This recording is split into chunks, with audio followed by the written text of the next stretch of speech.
Assalamu alaikum, good afternoon listeners. It's me Sulayman Ben Suwareh. If you give me a minute, let me share the video and we can start this program. Just take a minute to share the video and we can start this program.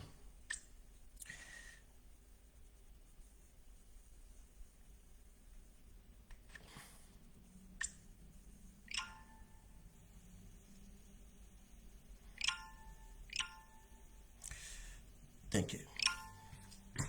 Assalamu alaikum, good afternoon listeners. It's me Sulayman Ben Suwareh. Today is the 13th of July 2021. The time is just gone about 18 minutes past 4 in Birmingham, England. Yeah, I'm on Facebook Live, coming back on Facebook Live for a brief conversation. I will say brief. I can help myself at times, but I want to keep it brief.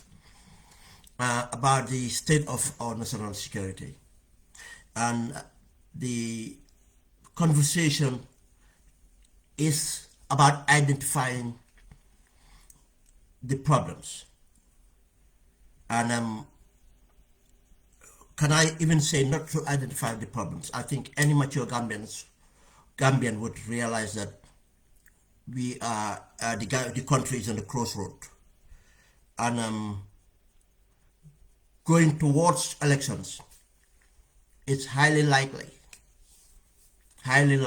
if things are not controlled, that we will encounter a lot of problems. Let me put it that mildly. We will encounter a lot of problems. And if we are not very careful, it will cost us a lot. That's the reason why we're having this conversation, to avert. Because the solutions rest on us, the people. Yeah, the solution rests on the leadership. But the failure of the leaders, I think we might be able to influence their behavior. Let us not fall for what they're doing. If they're irresponsible, let us not be irresponsible. The minority influencers should be able to influence, to make sure we have the stability that is required in order to avert these challenges. And our state of national security have a short term, have a medium term, and have a long term implication. In the short term, we might see flyers, we might avoid them. That does not mean the threat is still not there. For a final solution to deal with our national security problems, we will need to come around to ensure we vote in a government that is fit for purpose. State of security is about governance. State of security is not when we start to deal with the symptoms of the problems. Is to have effective governance that ensure that the country is governed in a manner, democratic manner, that we avoid having these problems or manage our problems better. That would be the final solution. That's why it's very important. But in the short term, how do we get there? How do we get to elections? That is very important to think about. Can we maintain the stability? And if I say stability is relative to the absence of open violence. I'm not talking about the stability of the state of mind of Gambians. Any conscious Gambian should be worried. And In that sense, we are not feeling stable. And if, I mean, because the evidences are there. But I am saying to avert an open conflict towards the elections and make sure we have a credible elections. Again, elections credibility are worked at before the day of elections. Mechanisms and everything else, and so it happened. The failure to do that, elections violence can be catastrophic, especially in the case of Gambia, because of the approximately the of people. And I don't want to go into details to sound alarmist, but people that understand security know what I'm talking about. May God forbid we have an open conflict that lasts even 5 hours. May God forbid. Not to say 24 hours. And we should not be thinking and resting our thinking that economic will intervene or another country will intervene. That's not prudent. That's not prudent. We can avoid this as civilized citizens. We can go through and ensure this happen. Let me just do a recap from my program last night, because I came out and actually in a form of to take some things out of my system. I was not prepared to come out, and I made a program. Yes, I've got the feedback's all fine, but I just wanted to recap on it because it have very it's quite important in the sense, because it's the same program I'm trying to do again, but to look at it in another perspective from the feedbacks I've got. And the recap on this program was the importance of prioritizing to avoid falling for what Barrow have created for us. But what we have created for the Barrow strategy. Why did I during that program last time, I talked extensively about my background, especially in military intelligence, and some of the things I was involved in. Yes, I did that deliberately in order for people that don't know and to convince people to understand where I am coming from. I am not coming from a political angle. I am coming from a security angle, from this angle of a national security. And to put my background for people that don't know, to understand again, and that will help them to make their deductions. Yes, that's why we are here, to convince people, to influence people, to convince them to win their confidence, so that they can do their own calculus. Because we know that the smart, intelligent people listen. That's why we have this kind of conversation. In order for them to do the calculus, that's why I talked about the backgrounds, how certain things happen. But again, why did I have a historic perspective of what led us to 1994 technically? Something that people don't see. Because what unfortunately, the TRRC did not actually bring out the actual real reasons behind. Because the witnesses that we needed to hear, we never had them. We never had the technocrats. We never had the politicians. All we have is soldiers who were just acting under command or whatever you call it, or out of ignorance. That was not enough. Even the coup protests could not even tell us, because of the main architect was not even around. That was an important reason to put a context, but to show you that even in the First Republic, it's due to the poor governance. Yes, as good as the PPP government was, compared to what we have, they failed. If they have not failed, we would not have had what we had. And it's just a fair, constructive criticism. It doesn't mean that they haven't done a lot of good. We talk about that another day. But again, another thing I was emphasizing here, and in my program, is to put it clear that when insecurity happens, the main perpetrators of the insecurity or person responsible for this insecurity is the government. Ineffective, or the government itself, I mean, and they destabilized within. As what happened to the PPP, they were destabilized within. That's why I went in depth into explaining.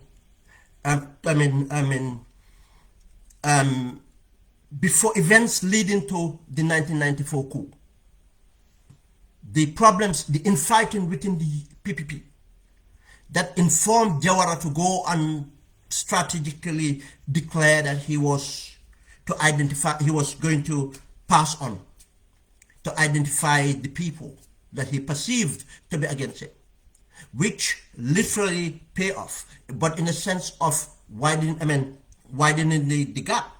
Now two candidates were identified, or positions were identified: Bibi Dabo, Shehu Sabali.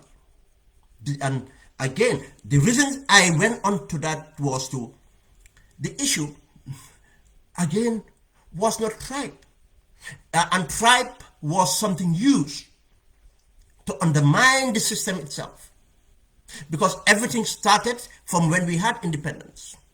By default, how we form our political parties. By default, because of what the colonists left with us, we have the protectorate, we have the colony that the Cape St. Combos and Mary. You see that divide, and now a party came out from the protectorate and predominantly, represented, and a party came out from the Cape St. Mary.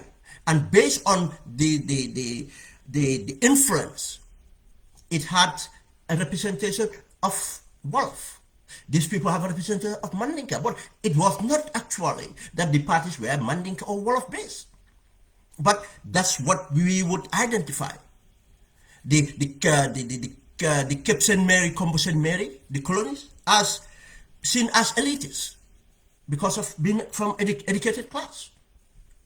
And those people from the protectorate seen as rural.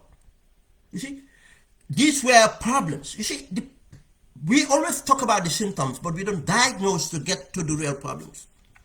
And in order to hold on to power, what the mistakes PPP did was to marginalize civil society.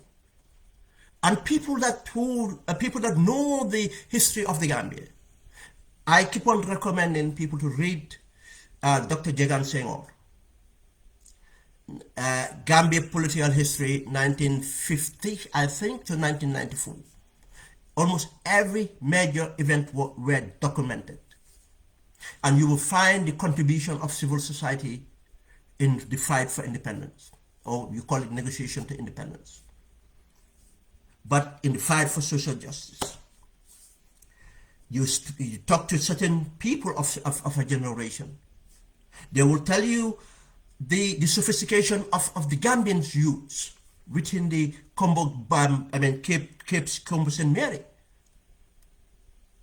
When the civil rights movement was going on, when independence, Pan-African independence were happening and so on.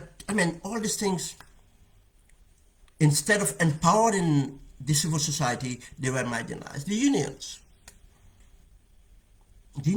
Why do we have the Jalo Union? Why do we have the, why did we have, Francis Small? The role they played from civil society. But even the politicians came out from being mentored by these people. The Gaba Jumpa came out from these groups. But what happened was they marginalized the civil society.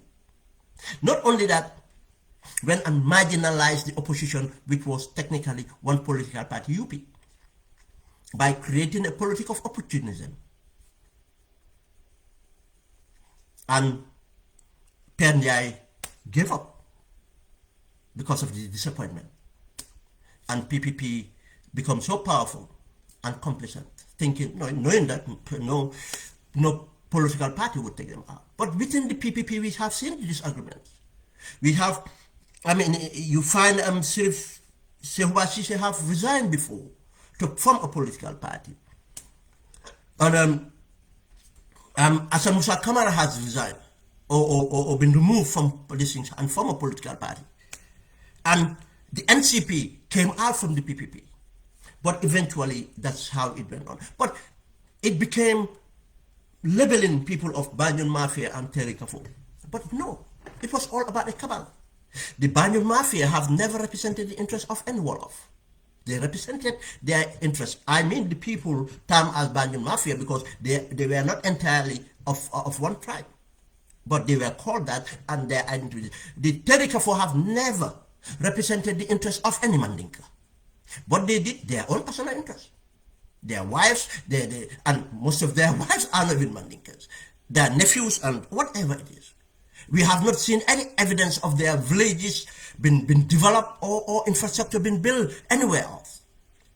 Then the people suffered due to these failings. This is our history. And that led us to the dictatorship. And obviously the dictator exploited. And during my program I explained, and I don't know still why in many quarters, I know for one reason, some educated Gambians do always want to downplay Yaya Jammeh. How strategic, how smart Yaya Jammeh is in that way. Look, when I say smart, I am not talking about the bad, just say even to do those bad things or make us to take part, empower him, he was smart to do that. It's sad that he used that smartness in that manner. He could have used it in another way. But that tells a lot about us. But how Yaya Jammeh managed to position himself and took that opportunity. Who the architects of the APRC? Where the PPP and NCP? Most of them are of late. But for the benefit of history, political history for the young ones, it's not to disrespect the memories, not to disrespect the families, but again, should be a lesson for us to remember that history will be narrated. And we should always be careful that when history is narrated, we might not be present, but our families will be. When the PPP was formed, and the APRC was formed, we have the likes of Buba Balde. We have the likes of Ike Sar. We have the likes of Fode Makalo.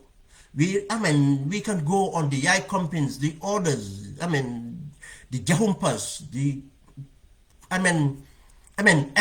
we all took part. You see, before the APRC, the July 22nd,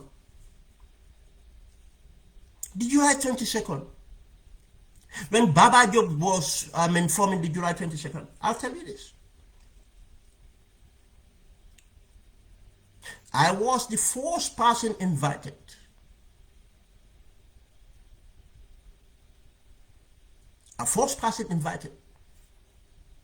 That was about 3 weeks before the coup. Because of Alphaba. Alphaba was close to Jammeh then. And not only that, before the coup, Jammeh knew my background. But Jammeh needed help. And through Alphaba, I was invited at the State House to meet a chap called Babaju. I came in and I met him. He was sitting in an empty office. Nothing there. Literally, the guy did not even know what was going on. And he wanted me to support them. That's how the July 22nd came about, started. They wanted to form this July 22nd. They want to form a movement. They already have a plan. That's why people thought that the boys never came with a plan. Yaya came with a plan. Of course, I refuse to be part of it. But I did not keep my eyes off. The first meetings held in Bakau, Future Sani compound. The likes of Tamsi Jallo, something Juf, lot of other quarters. When they had the first meeting, I knew that night Up to they graduated from the meeting, they started to have the meeting at the Atlantic Road, just by the American embassy residence, between the American embassy residence and the vice president residence in Fajaro. There's a house on top of that hill. That house there used to be the NSS, National Security Services safe house. They used to operate from there. I know of that because they used to keep some of their assets in there. That's where they continued having the meetings. You see, we took part in it, intellectually, supported it. Yes, some people might believe that was the solution. We needed a coup d'etat in order to change, because there's no other way elections could have changed things. And a lot of things have been going wrong. But a coup d'etat can never be justified, can never be a solution. But again, coup d'etat can only happen or successful when the environment is right for us. One saying that we went through this, and that's how Yajami came about. That's how APRC came about. AFPRC, APRC, and others, and they come out to government. Yajami become comfortable, but he was sophisticated enough to able to use all these divisions from the PPP and from politically within the PPP. That's why even to the beginning, up to today, people would believe that Yahya Jammeh did the coup for PPP because of his relationship within the PPP. We talked about all that. But why am I saying this? Only us as people can bring about that change. And one thing we should learn from this, to understand how things are done. When we talk about politics, people just talk about politics, and thinking politics is all about political rallies and other things, and what we normally see in the open. That's one thing true. But in governance, you have something called an intelligence. The government work with an intelligence services, either what they have or they contract, or they learn from others, they contract. In order to take on government, you should understand how the government operates in order to do that. That was another reason why I explained my mission in Liberia as an intelligence officer. Because it was two things. Actually, yes, two things. One was because of the problems that we were hearing in Liberia. Already there were some sort of indiscipline and some malpractices being reported. And at that time, we never have embedded this thing in Liberia, within the troops. I was sent to be embedded. But that was even secondary. My main reason of being in Liberia was about the Gambian mercenary. Because when Colonel Sao, the British Army training team, got the briefings from the National Security Advisor, they were not convinced of the intelligence. And in order for them to advise on a contingency plan to deal with the possibilities of the outcome of this possibility of insurgency from this thing, they wanted something more clear. And I was tasked to do that. That's why I went to Liberia. And when I was there, in order to do this, I have to have access, because I have to find out where the intelligence was coming from, or where the intelligence can be obtained, the information to be made of to the intelligence. What it led to was, I realized before leaving that part of what in fact informed the government of Gambia was a group of Liberians. They call themselves concerned Liberians. That's how they come to Sadauda, as concerned Liberians. But no, they were actually the group of Libyans in the West, especially America, Ellen Johnson Shirley, Topman Jr., Dr. Fambule, Dr. And the others. And some of these people are from the Moja at the time, Dr. Amos Hoyer. They were all part of, with Charles Taylor to conspire to start the insurgency. But when Charles Taylor betrayed them, they turned themselves out to call themselves concerned Liberians, and they came to the Gambia and informed. And what convinced Jawara and West African states was that, look, this thing is coming from Libya, and Charles Taylor is supported by Gambian special forces from Libya. You see, these were all kind of interests. Now, in order to get to the details, I have to get into this intelligence itself.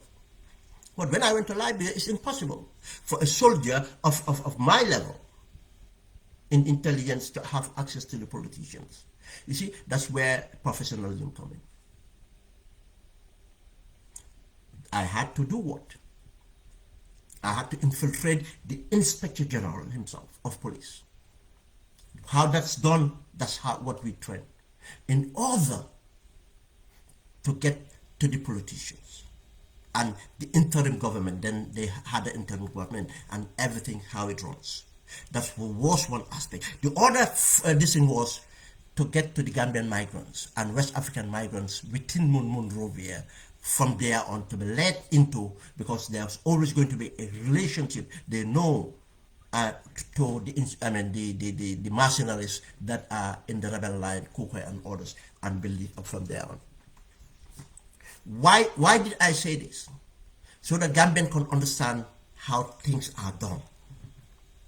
Why? Again, because people turn out, how did Ben know about this, what said about in State House? How did Ben know? I've not even traveled to Gambia for 6 years. I don't have to be in State House. Just as how we control the area, how we know what was happening. That's what intelligence does. And you do it properly. It's like you have what do you call it? You prophesize things. No, it's because of you know what to do. That's why we have to be very careful what I'm saying here. I can see it coming. I had it right. It's not part of arrogance, but people who can remember. When I came out, I said, I am not coming as a politician or what. I am coming from this background, and Jammeh will go to Jamba. And that design and everything else, the impasse came, through impasse, everything said came out. And this, what I'm saying, should be noted as well. It can be averted. It can be averted. But us, it's not the leaders that can avert it. They're not even tuned up to what is happening in that country. This will bring us to the vulnerability of Barrow. You see, it's important to have an effective government. The reason we think dictatorships are stable, hey, Yaya Jammeh Jamonom, security amonna, that's not security. Or stability, and that wasn't stability. That's, yeah, in context of what people think, there's no open conflict, but there's systematic abuse and everything else. But people even now cannot recognize that or remember that. That was systematic. How can there be security when people have to either flee or their freedoms been taken away from them and be picked up any day or time and dealt with any way? There's nothing like constitution being followed. There's no rule of law or anything. Is that security? No. But dictatorship, then yeah, I'm security. Rather than dictatorship. No, we don't have to. We are human beings. We can live in the democracy and have, and that's the only way we can even guarantee development. Anything else under the dictatorship is just a distortion. But what I'm saying is, it was an effective way of controlling what was happening. He had control over it. because he was sophisticated enough to do this. He came from an institution that taught him how to do some of these things. But he knows, again, how to get things done. Unfortunately for Barrow, that's the first problem we have. He doesn't know. He's not sophisticated. He doesn't know how to do things. And another thing is, Jammeh does not have the complex of bringing people that he perceives that they can do things for him is only where that relationship ends. Then that's when people see the complex. No. No, he have, he have used them and now got rid of them. He have never had complex of bringing people that he think that they can do things. And he knows how to source all the form of support or whether if even to do what he does. And it was not only within the boundaries. There was a time of that Jammeh was really focused. He had control over Senegal because he kept them busy in Casamance. He had hands in Liberia. He went in and be part of the loot when he was with Victor Bout. We all saw how he used Baba Diop in that aspect with Victor Bout. Importing arms, but not only for Liberia, for both Northern Sudan and Southern Sudan. He was delivering arms for both these entities. Because if you don't know, the evidence was there. The Russian arrested in Ibiza in Spain, that airline Jammeh was using. That flagship, that this thing was used to ferry arms. But not only that, in Ivory Coast, Gbagbo, he was supplying arms to Gbagbo. Not only that, mercenaries. You see? Not only that, Congo, he was actively part of supplying arms into Congo. He was sophisticated to do all this. Been in blood diamonds and every other thing. And illicit drugs and everything. He had control over that. That guy wasn't stupid. You call him everything, he wasn't stupid. He was stupid in doing it, as any decent person would not have done that. But you get what I mean. It's just difficult to give them credit for anything, but let's identify that. What we have right now is Barrow does not have what it takes. You see, even if you're going to do bad, you have the sophistication to do it. But for what Barrow went in, he failed to consolidate. He failed to consolidate. You see, if we had time, I could have given an example of what just happened in Haiti. You see, it's one thing to take over, kill the president. There was a time I was telling Gambians. Many times, those people that know. We had meetings, and I proved to them that that's not a problem. To hit Jammeh to go down that wasn't the problem. But that's not the solution. Jammeh is not our problem. Our problem would be how to deal with the aftermath of Jammeh. If we can figure that out, then we have find the solutions to deal with our problem. To hit Jammeh out is not a problem. How do you consolidate? Taking him out could consolidate. How to, get in a transitional government and everything. Yes, the solutions were there. We identified the solutions. How do we get to implement the solutions? That's where it becomes difficult. Everybody wants it for himself. No other group wants it for the greater good. I refuse to be used. I had the formulas, I have everything. I sat and people have offered to finance. I refuse because it wasn't for me. And I am not doing it for any individual until I see something that we can definitely come and agree on that. If it happens, this is what's going to happen. It's not for an individual party. It's not for individual tribe. Until we figure that out, this is how I'm going to play. And I have already believed that we can do this in order to play it, and that play we play. You see, we need that.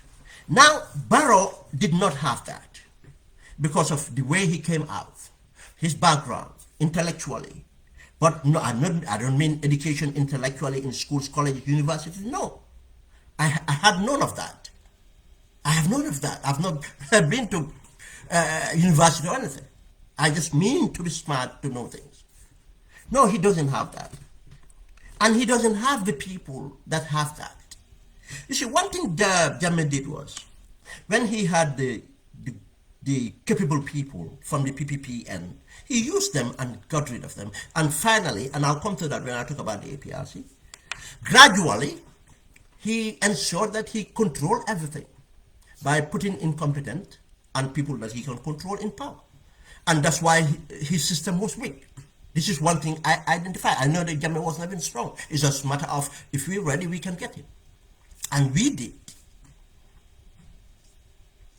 When I came out to agitate that was August 22nd, 1995. 1994, sorry. And I said December 2016, Jammeh will go. And from then on, I point to milestones to explain what was happening and to say this weapon, what Gambians have to do. Let's get together. We're going to get there, and this is what happened. But that's why, because Jammeh was weak. He doesn't have institutions or anything. The armed forces are not what people think they are. The so-called proof coup is not true. Just people don't know how to do it or how to go about it. But you can do, I mean, this is everything else. Everything was revolving around Jammeh. He was the one thinking for them. He was the one ensuring things are done.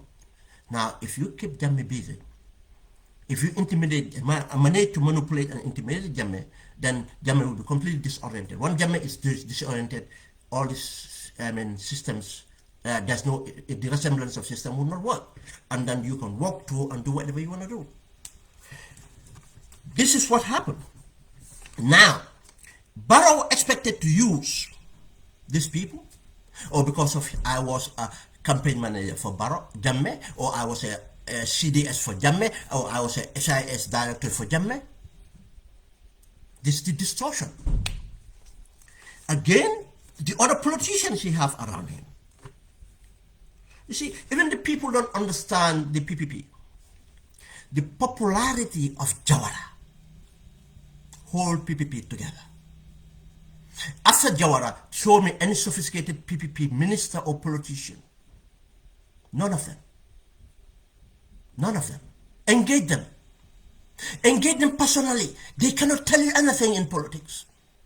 Everything was, because of Jawara was this thing, and it was the popularity of Jawara. None of them. I challenge anybody to name anyone, I tell you. I have engaged almost all of them directly or indirectly. I know what they're made of. They cannot discuss any strategy. They cannot think. All they tell you is the environment that they are created for them, and that's how they base it on the patronship. Based on the Kabilo, based on the tribe, based on the this. And now they get voted, and PPP keep on winning. It was not that they have anything. He relied on all this, his popularity. You see, he get distorted. Barrow came back from exile. I call it exile during the impasse.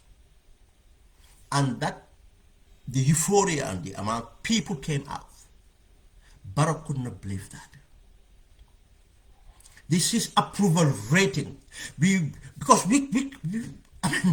just now, if you go back and watch some of these videos and watch and just observe Barrow, you realize that we were overtaken by a lot of things.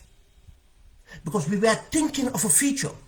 We were thinking of the strength we have to rely on certain people or on our strength. We never thought about. No Gambia will tell you, we looked up for Barrow to be the person to take us there. No. Gambian thought we have an environment now, we can all come together. We know we have the Gambians to do it. When you look at this guy, You cannot believe that actually did I campaign for this guy. No, you did not. Nobody campaigned for Barrow. We campaigned against Jammeh.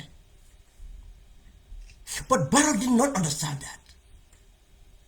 That popularity, the Gambia, have never seen nobody, have never been seen. The Gambia, the Gambia, this was not based on party politics. The foreigners and everybody, they now believe that we have a freedom. Everybody, our future will be bright. The fear factor and everything, it's gone. Jammeh is out. He misidentified that and read on. And things started to deteriorate on, and he hold on to the UDP. You see? He hold on to the UDP and believe in that. The outcome of the elections, the cycle of elections, be the local government and the parliamentary elections, gave him all the indications that now I am within the UDP. All I have to do is to ensure I am their candidate. Now, I am empowered to this regard. Starting from what the statement Dabo made. But not only Dabo. From as time went on, how other people play up. You see, this is going to be very important. We cannot take every blame and put it on someone else. How did you deal with it? Because Ben Swire went on to support Jammeh. Make that should not be a reason for you to stand back. That's Ben Swire.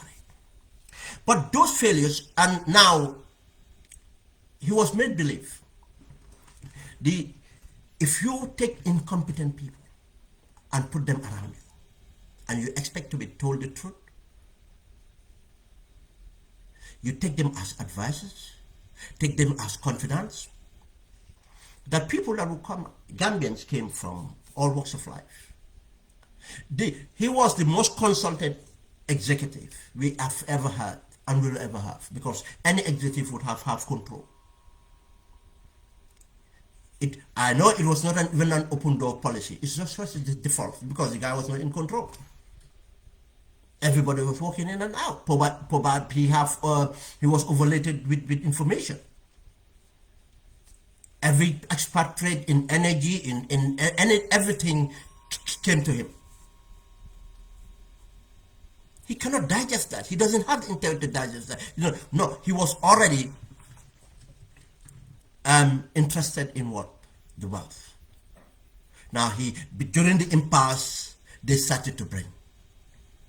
They come out. Alaji Sisi and others were around. You see, when we talked about the account in Dakar, the account they identify as Jammeh's account, people thought we were lying. The account, just a minute.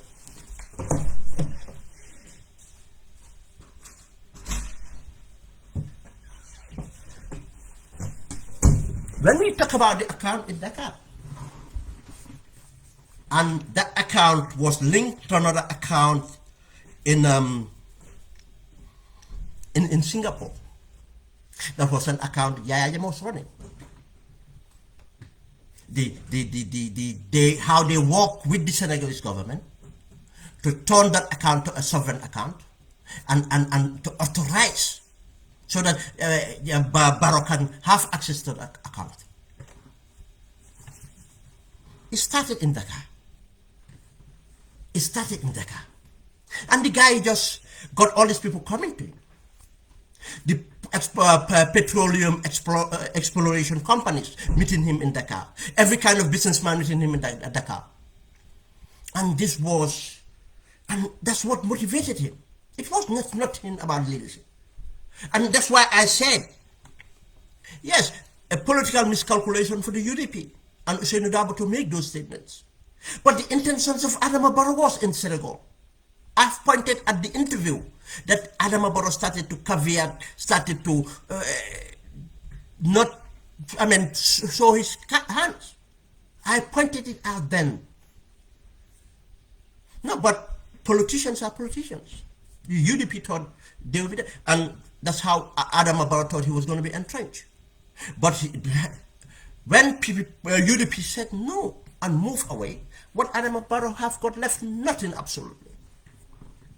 You see, if he was strategic, if he had the team and everything, and ensured, even if he betrayed the Gambians from there on, to run for office, continue to run for office, one thing he have to do in order to do that, to be successful, is to be effective, to deliver the reforms, deliver the things, and put himself up.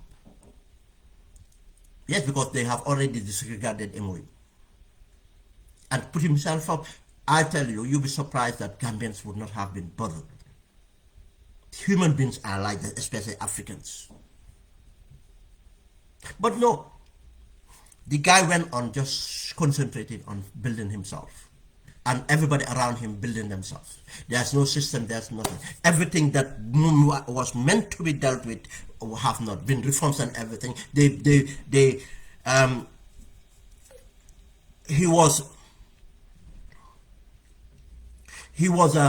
misled, or he misled himself, believing the power of the incumbent political projects and everything. Everything failed because of incompetence, corruption. You cannot build a system based on incompetence and corruption. And literally that's what he did. The most incompetent people in the Gambia were appointed. The most corrupt people in the Gambia were identified and appointed. From the finance to everywhere. But imagine the number of advisors. You see, this is the problem. And the reality is, finally, the projects fail. We ask ourselves, why is Barrow not now talking about projects? The only projects that you can say are successful are projects that were not even initiated by Barrow. The Chinese projects, look, continuity of government we accept. The bridge in Farafenye, continuity of government we accepted. And the Chinese 100% concept, from concept to delivery, they took that on time. But what project did Barrow take up? All the road projects he took up, from from design to everything, failed. Everything was corruption. From the Banjul project to anything is corruption. If anybody's proud of what's happening in Banjul for 35 million, you are a fool. Let's say it that way. You are a fool, big fool. For $35 million, that's what, I mean, these are the problems we have.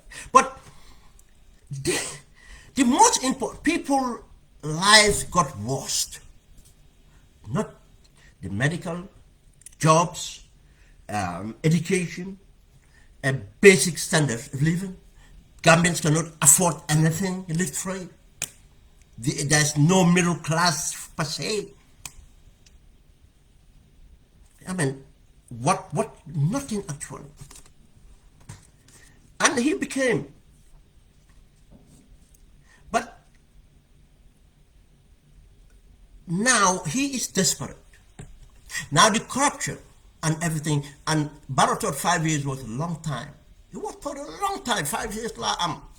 Now, if it was any country, if it was a country with systems and everything, he would not have abandoned the MOU. Regardless, you see, regardless what Dabo have said. If we have country with a system, regardless who said what, the MOU would have been applied. It was not only signed by one party or only undertaken by one party, but no, it was taken by 7, but 8 and the Gambian people, because we were consulted, part of a party manifesto and independent candidate. We were consulted. And after the consultation, going down, consult us, this is what we're going to do. That was the manifesto endorsed at the IEC. Any country that would have gone. Not talk about even one time now talking about this thing, and I mean the audacity for what we have, it's us. We cannot point at one group. It's us. One group cannot make that. What do we, if one group is doing this, what are we doing to avert it? Why do we want to make one person so powerful or one group so powerful?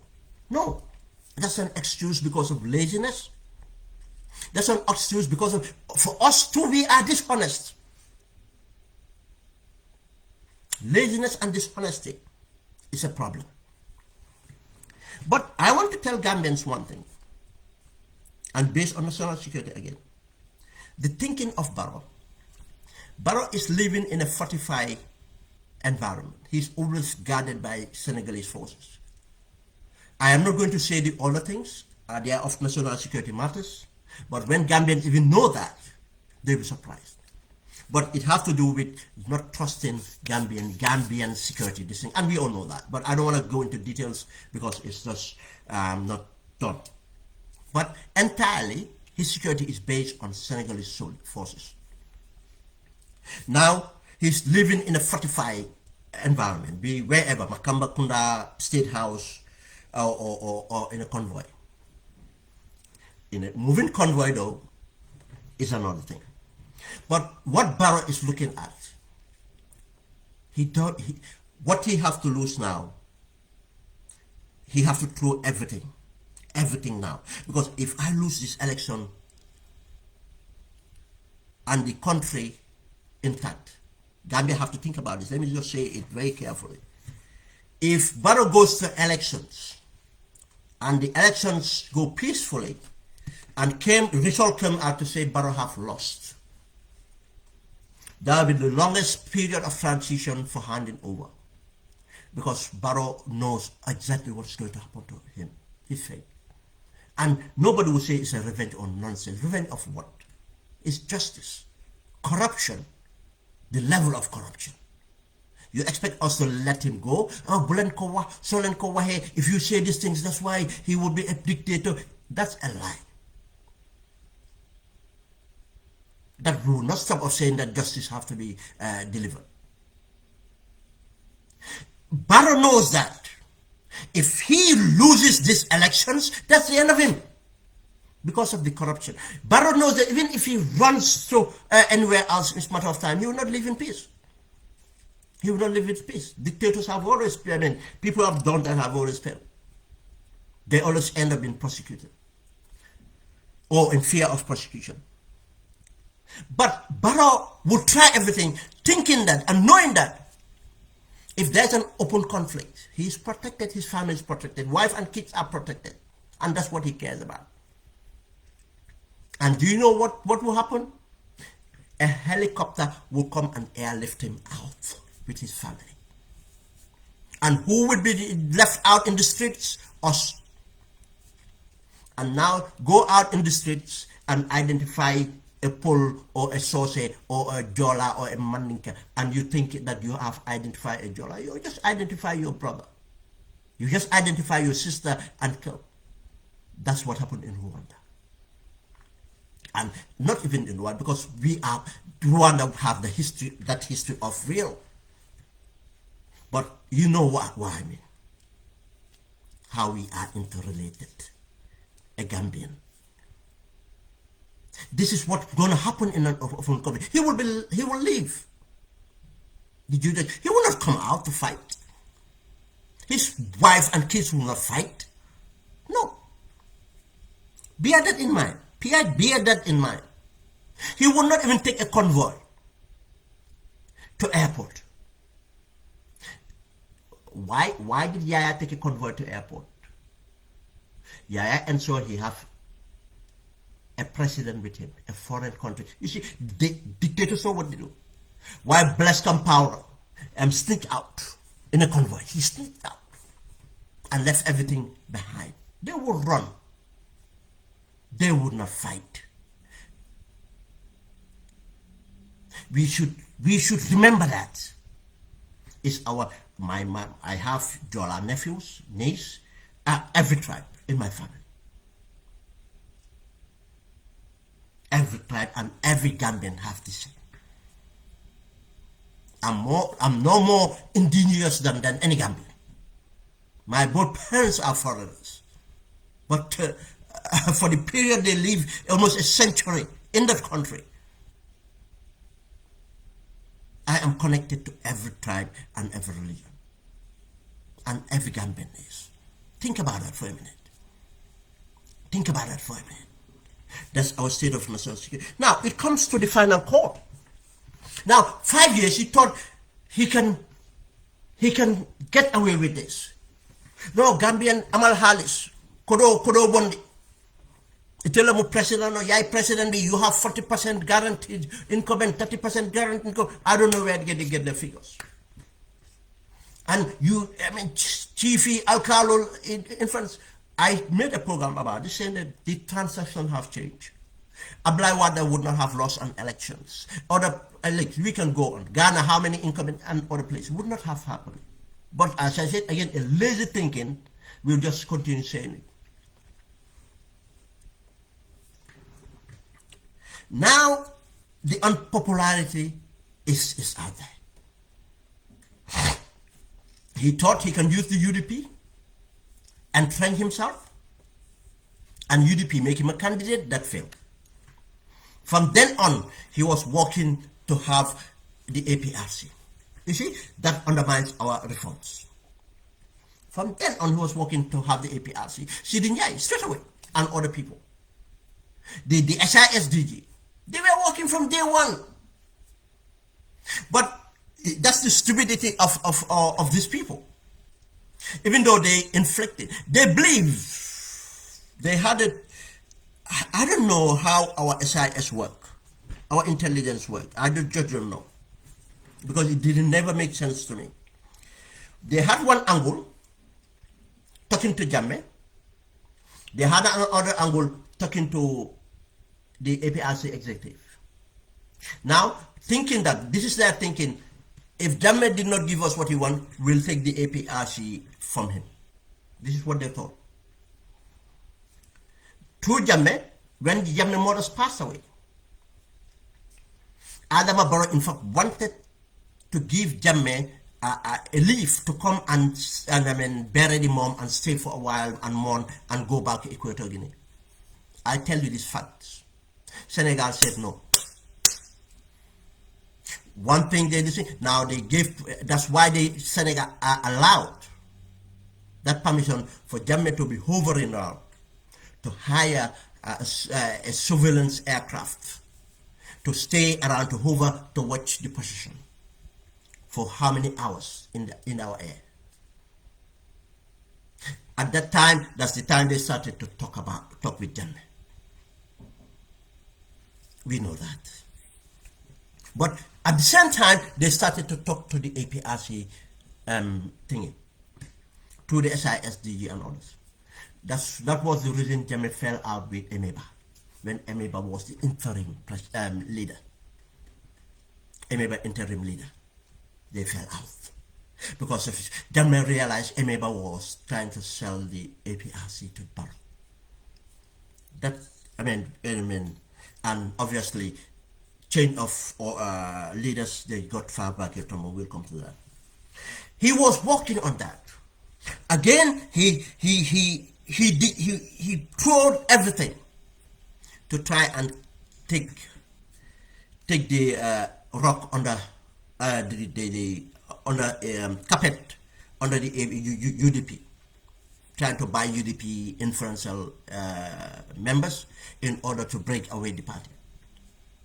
UDP resisted, went on continuous assault. And rather than UDP went on an assault, continuous hitting their grassroots, holding onto it. And we all see now he fell. Yeah, he took 1 or 2 here, but without success. He did the same thing with Mama Kandeh.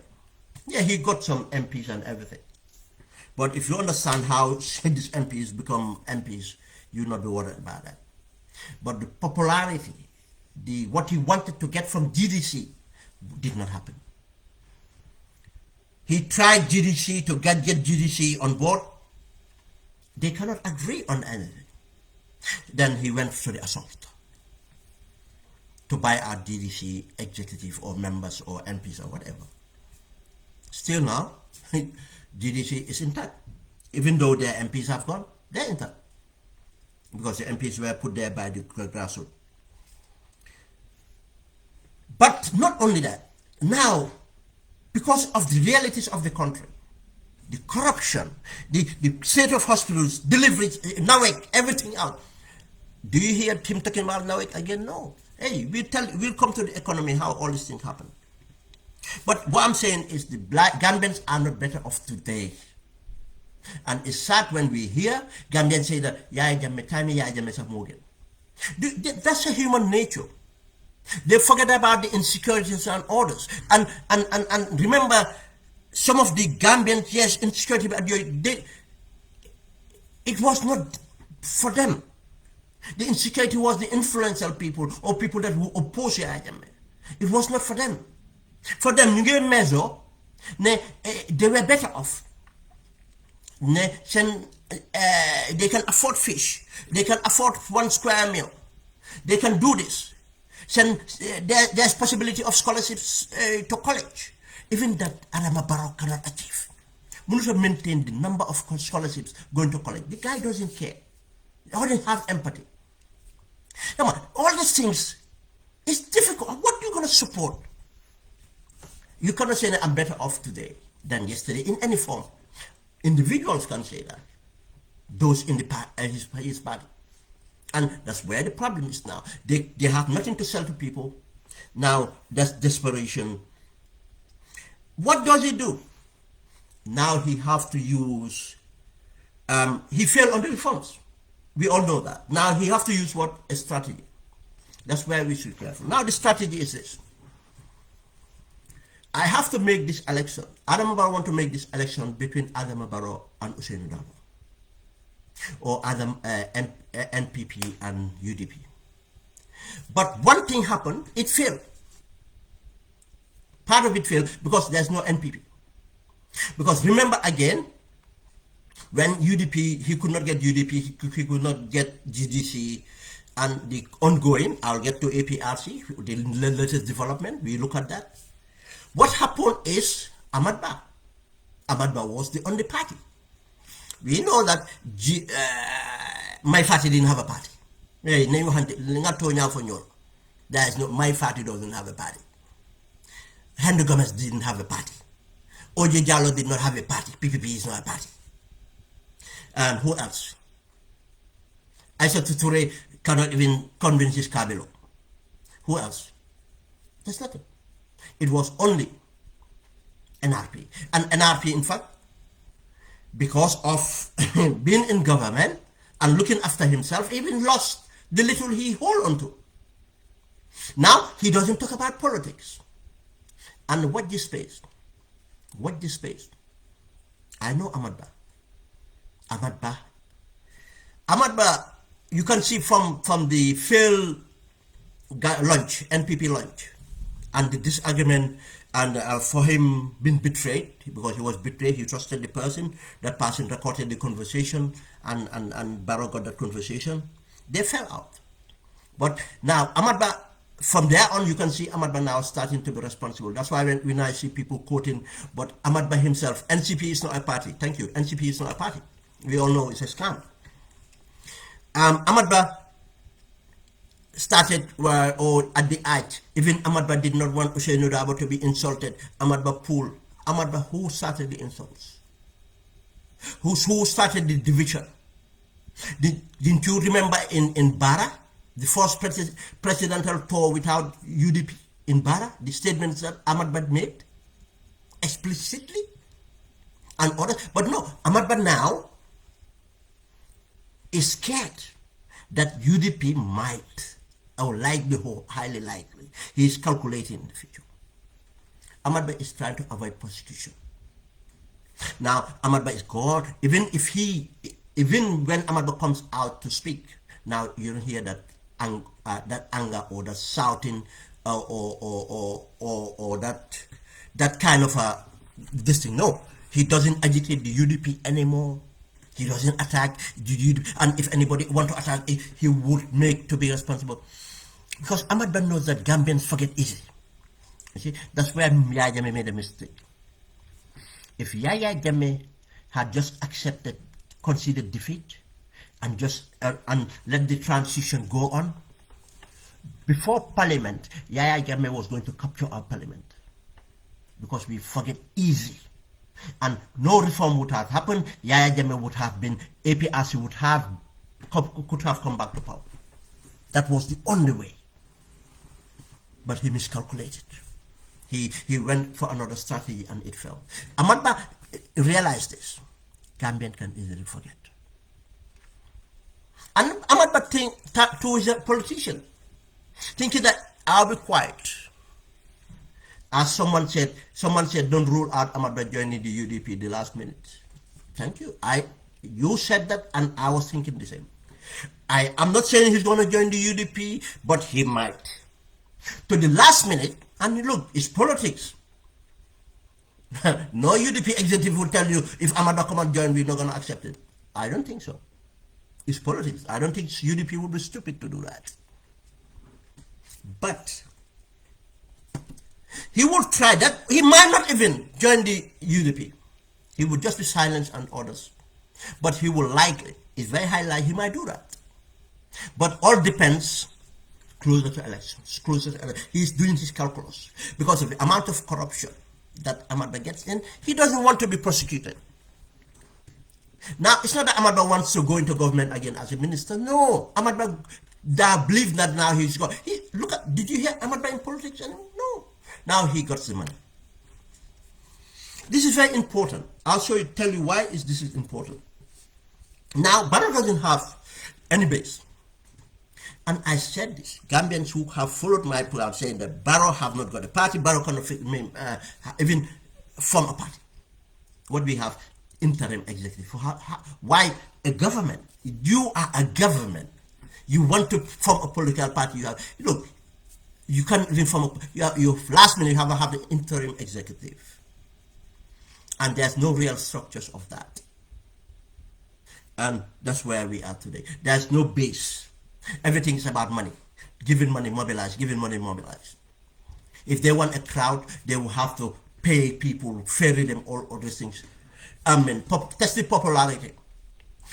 Adama Barrow will not drive past and you see even people stop to wave. People are even angry. The generation cannot. That's the reality. People on the ground will tell you. Because what difference did they see in their life? They fear suffering. We go come to all of it. But now, Adama Barrow is building on a strategy. And I'll give you this example. I have to go back to Yaya Jammeh here. And the same thing, why I started this program, if you never watched the program previous, I can't remember what day it was, the last one I did, I explained about this. Even the PPP fell for this. Rivalry, Olaf and Mandinkas. It's a lie. It's a blue lie. It's a cabal. The Mandinkas in government benefited their wives and their family. They never benefited no Mandinka. The Wolof in government benefited their wives and their family. They never benefited any Wolof. There's nothing like Wolof owns this in the country. We have to be very careful.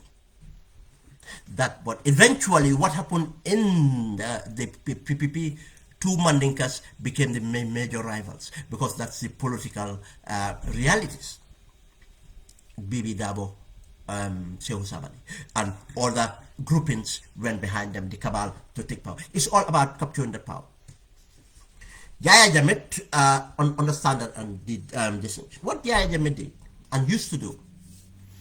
And now I hear people saying that as well. Even Yaya Jammeh was not insulting Ousainou Darboe or Yaya Jammeh insulting Mandinka. That's a lie. You see, either we want to forget or we want to conveniently just have a narrative. I had Yaya Jammeh personally insult Darboe. Personally insult Mandinkas. Personally turn round at the latter part, insult Wolofs. Because of, and insult the elders. When he stood in Banjul, and I'm not gonna go back to that. You know what he talked about our women? up to talking about the private parts of our sisters, our mothers, when they bleed their skin and everything, and other things he talked about. That was an insult. Unless you have no values to think that a president will stand in the midst of things and say those things. And I'm not going to call the elders he called for as witness. But whenever Yaya Jammeh do that, that's why I'm saying you just don't know how Yaya Jammeh think. But most of these things are deliberate. These are things that intelligence agencies do. They strategize and do it in order to, as a strategy to win over things. Yaya Jammeh would call up a Banjul elder. I'm not going to name the person, but people that know, and call him as a witness. When you insult, and when he was insulting, technically, can Gambians remember what happened around that time? How many people were arrested, permanent secretaries, directors, and other things? And most of those people were Banjulians. Remember when Idi Diop, Sira Walinda were arrested? Yaya Jammeh was talking to who? And call up an elder, Nekolajko. And do you know what happened? That elder would not, yes. And the videos, cameras are holding that. Now, they're accepting what Yaya Jammeh said is true. About not being married. About against married women in that community. He did not say that in Badibo. He did not say that in Basse. He did not say that in Foni. He said that in Banjul. But when he said the same thing in Foni, Yaya Jammeh started with Foni. I'm not going to say that again. You know, I'm not going to go to say exactly how he insulted Foni. First, about other things. I cannot go through that. But what he was doing was bringing them around. It's a strategy to bring them around, to see themselves that way, to own them. Now, I'll be your liberator. That's what he was doing. Now, the rest of the tribes, and he played them up. He played them up. Based on what we had in the First Republic, the perceptions were strong. And he made that, started to put that systematically in us. When he insulted the Jola then, and he went for the Mandinkas, and he did this thing, and he came to Banjul last, and did what he did with Banjul, by insulting them. You see, when he got the Council of Elders of Banjul, they all sat around, corrected, and Yaya Jammeh was talking to them like this, and in their own language that they hear. In one of the say that maa ngi leen a jox salibo like this. Suma fi déggee. And what did we hear? Our elders saying that yow kay naka nga ñaanal ñu. Ndik yow loo ñaan mu am. You know how powerful that was to Gambians? You see, these are strategies used by intelligence, drafted, organized, and Yaya Jammeh was an operative. He knows how to devise these things. He have used this when he came to Bakau. When he wanted to divide Bakau by identifying and changing the language, he started in Wolof first and turned to Mandinka. He talked about, let me take this off.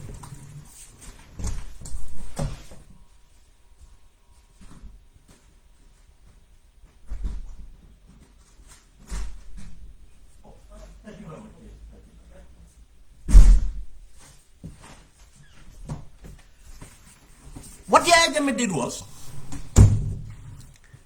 before he accused the Bakau Old Town, that's the original Bakau. Bakau Sanchaba, obviously the word Sanchaba tells you everything, and Bakau Newtown, the word Newtown tells you everything. The old settlement insulted them. And they made some, deliberately. called them witches and everything. But he was literally telling Bakau, I am not talking about Bakau in Newtown, I'm not talking about Bakau Central. I am talking about those people. He did that for a reason. Not only that, the witch hunt. Most people simple not know that was all part of. You go and ask, because you remember at the time he was attacking Fonyi with this witch hunt. Within Fonyi, some families have pulled away, and those families he targeted. Everything was targeted. It was a lie. Jajame direct them where they want to go. When he went to Bara, when he went for the chief, Taboromani, these were all people that at that time that he knew they were questioning their relationship. He taught them a lesson. He humiliated them in order to control Bara. And guess this. I have to say this in Wolof. Gambia ndax lolu nekuton lu nek ci ñun. We used to say ne wa Bara duma lañ. I'm not saying this. Dama said this is just to show you when we continue these perceptions how we what we said about Jambur. And look at these areas these people targeted. You think these people witch hunters or nonsense? No. They were directed. People that testify, the people who were with them, they did not tell you. Yaya Jammeh direct them to go to the settlements, Jamburs and this thing. Because Yaya Jammeh knows that Gambians used to say this. It's never true. But Gambians said that. You see, we have to be very careful. Not to be lazy, just to keep this perception with us. People are using it. Gambia, we are one people. He used all these divisive things. And do you know how he did? You see, Yaya Jammeh looked at the political dynamics. He looked at it. And again, go and look at the candidates. How many? Look, I am not playing tribe here. I just want people to be educated. I'm not scared of having this discussion. But I just want you to have an open mind. How many candidates will be Mandinkas? You have more candidates to be Mandinkas. Yaya Jammeh understand this. And the next candidate more after Mandinkas what Fullers. And then probably Wolofs. Yaya Jammeh understand this. Now how to do this? How to divide this? I'm from a minority. African politics have this, it will take time to get the tribe thing out of it. And people saying that Senegal Amuko is a lie. You don't know. Or you don't want to admit it, or people want to, and I know we are very good at that. To close our eyes just to be right. Go and listen to Senegalese TV, go and listen to their program, go and see this thing. I'm a tribe issue. That's a lie. Go and look at their cabinet, go and look at other things. But what Yaya did was marginalize. You see, Yaya Jammeh would do that in a political rally. When he insults, when he used Sabali to insult, he used Sabali. He did not use a Wolof. He knew what he was doing. He did not use, when he wanted to insult Senegal, he used who? A Wolof. Technically Wolof, but Njoguba, a Fuller. But technically Wolof. And he knows the relationships between these families and Senegal. Yeah, people forget that Njoguba, as Secretary General, did the same thing, was given a statement to read, attacking Senegal. When did we ever have Secretary General reading in messages? Yaya Jammeh knew what he was doing. But what he did was, he would come to a political rally, and he would insult the entire Mandinkas, the Gambians for that matter, but Mandinkas tribe. And at the same time caveat it, and turn around, and point, and the cameras go and ask people at that time, most that Yaya Jammeh would tell you that the cameras will follow him. If you point, the cameras point. That's why it always like that. And Yaya Jammeh will say this. I am not saying all Mandinkas. If he's saying I'm not saying all Mandinkas, and Yaya Jammeh will do that. And guess what? You have a group of Mandinka elders around him. Obviously, the Mandinka watching there would all shout. Now, first Yaya Jammeh insulted all of us. No, Yaya Jammeh did not insult of all. He's saying that I'm not talking about good Mandinkas. Who want to be a bad Mandinka? Human beings. You think, not me.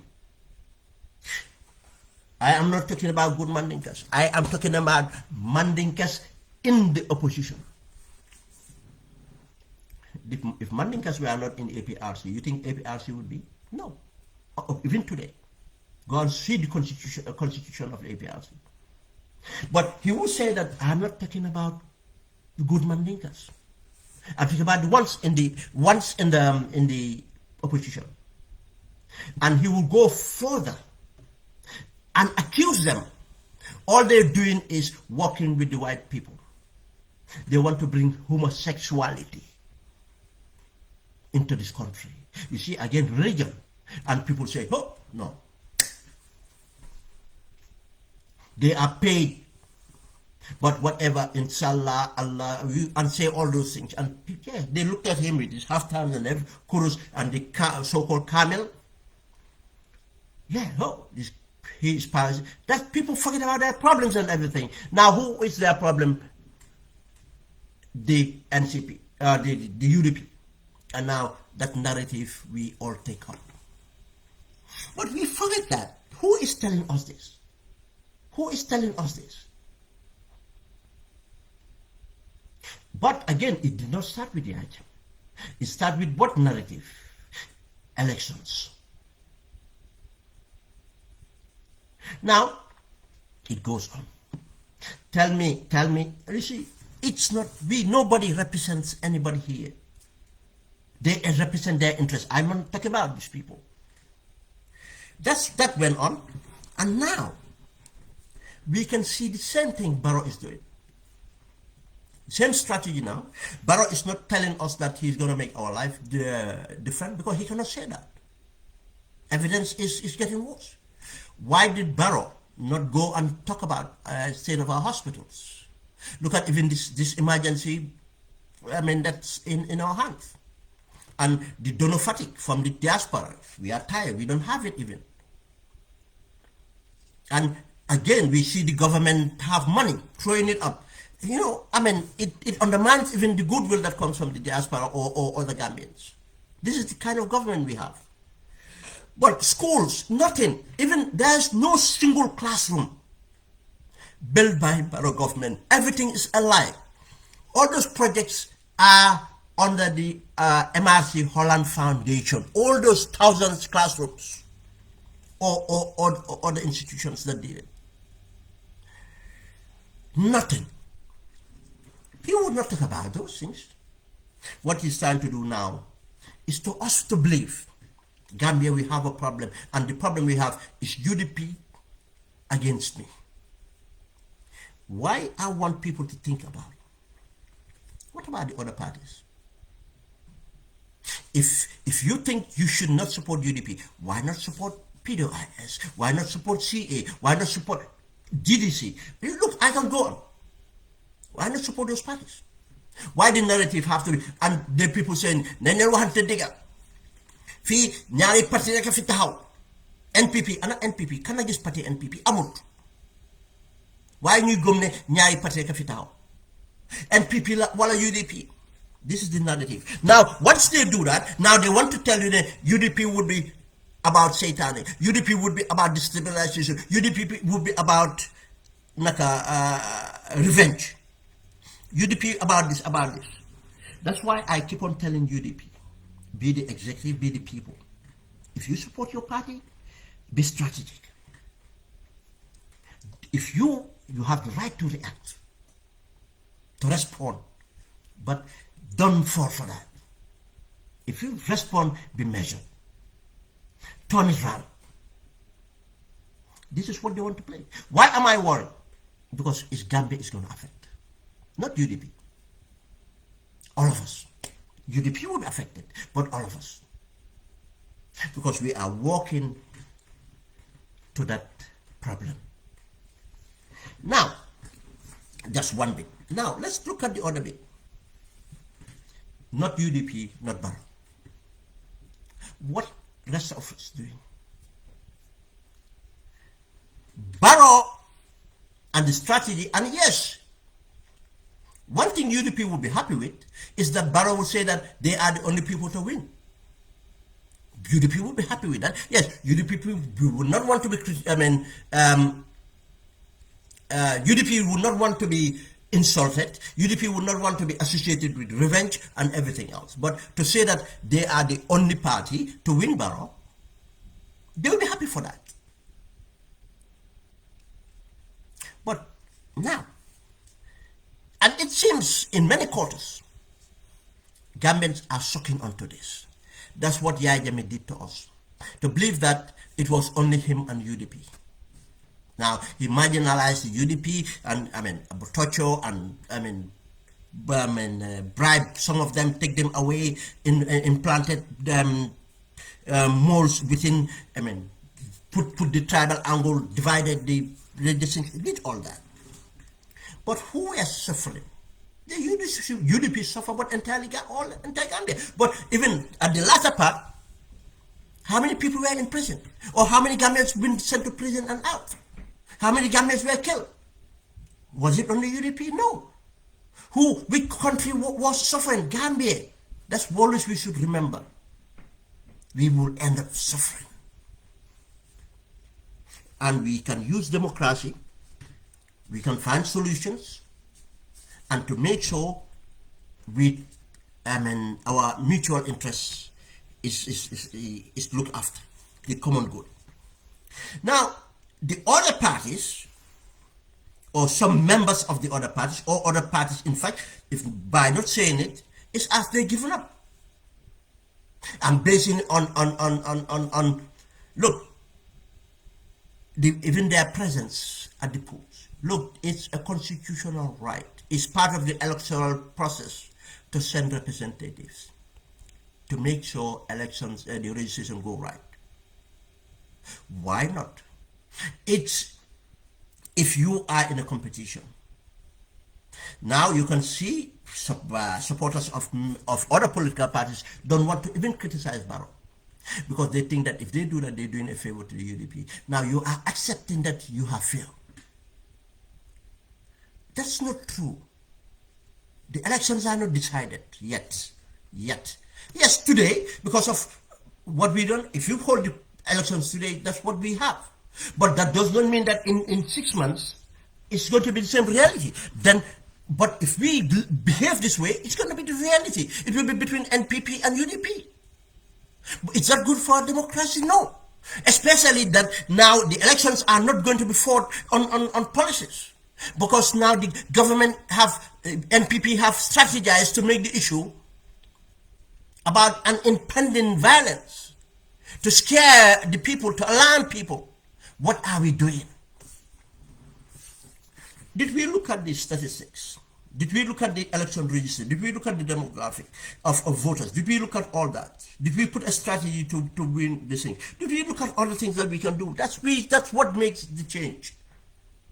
But if we don't come out and hold Barrow accountable, look, there's nothing to stop you holding Barrow accountable, at the same time holding UDP accountable. But if you want to make Gambians to believe that you leave Barrow alone, okay, just concentrate on UDP, that's your strategy, go on. In fact, you're making UDP powerful, because you are not giving an alternative for someone else to support you. Because most of your energy is based on opposing the opposition. Why did, I'll reference this, ask yourself, how did Usman Sonko been able to transform himself within one term to the permanent opposition? How did he do that? Because Usman Sonko don't give a heck about the opposition. What he does, Macky Sall, he positions himself to Macky. Usman does not spend time hitting down, he goes up. That's why he's permanent in Senegal. He gives alternative. These are the things that we should think of. These are the realities. That's why we should look at ways to fix this. What I'm saying is here, Gambia, we should hold each other accountable, which start of us, me as an individual, how myself accountable, political parties as entities to hold themselves accountable, but opposition to hold each other accountable. But we should always find a strategy that would move us forward and avoid conflict. Let us not fall for these things. And I said, I am holding it, and I can hold any debate anytime that the main, and yes, UDP do fall for it, especially on social media. Especially on social media, fall for this agitation from the executive. The evidences are there. I'm not going to name names to give them relevance or be part of the feud or nonsense. But the evidence are there. Because the president himself, I'm going to name, and if he wants the response, continue talking about tribe, continue talking about insults and everything, and we know that he empower all that. We know that. I'm not going to talk about individuals. President empowers it, his party empowers it. Now,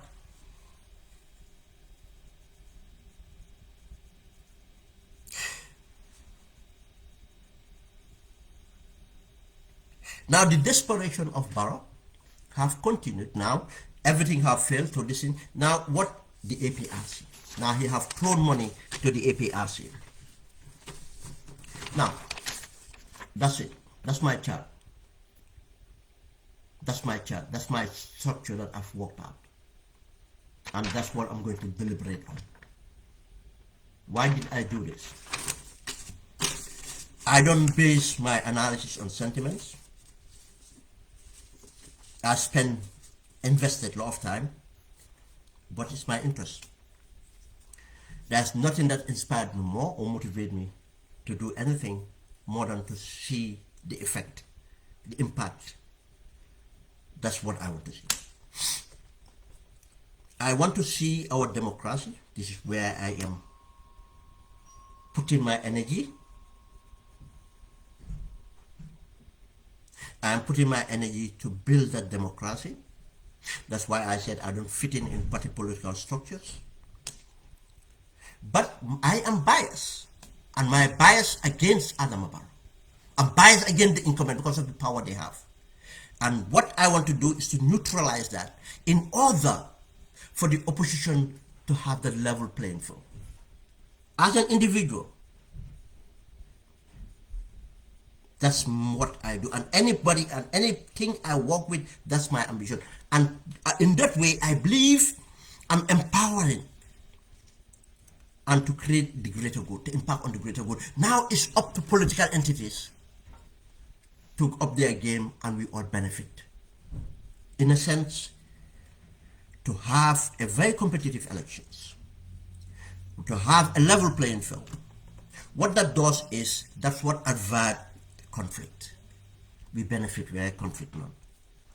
If we have a free and fair elections, whoever wins, be it Adama Barrow, be it another entity, other entities, they become the incumbent. They become the people in the city, and we hold them accountable, and as opposition, we go and do what we do. My expertise, believe it or not, up to today, even though I criticize Adama Barrow, but the system is not Adama Barrow, it's us. Be it in the SIS, be it in the police, be it in the military, be it in other things, I am supporting where I can. I am talking to people that will need to be taken to help. Anything way I can. And yes, you'll be surprised. Within the cabinet, I talk to people in cabinet. That does not stop me from criticizing them. You'll be surprised, some of the people I criticize here, I do talk to them. But it's not personal. It's not personal. That's what we want to create. To peace and stability to elections, and we start to effect that change. Now, we all heard about this APRC maneuvering, and I said it's been going on. But now it has developed to a story about Barrow have given money, Barrow have been given vehicles to APRC, and he's going to have a coalition or merger, whatever, with APRC. Fine. But we want to go in depth to get that out. What's actually happening? As I said, APRC has been talking to Barrow for a long time. Barrow has been talking to Yahya Jammeh for a long time. I mean, his people talking to Yahya Jammeh for separately. As I said, the EMEBA, why EMEBA had a problem with Jammeh, or the executive was that they made Jammeh believe that EMEBA was going to sell APRC to Barrow. But it continued because the SIS guy was the one in charge. The same SIS guy was in charge on the other front to try to convince Jammeh to get a deal with Jammeh, even though the TRRC was going on with this, and obviously they promised Jammeh that but one thing is the grid. Jammeh Commission came, they ignored, they took everything. So the few months ago, even Jammeh family was evicted. A cousin was evicted in a property. I mean, we all know that. You see, even their grid cannot help. They will have to do this thing.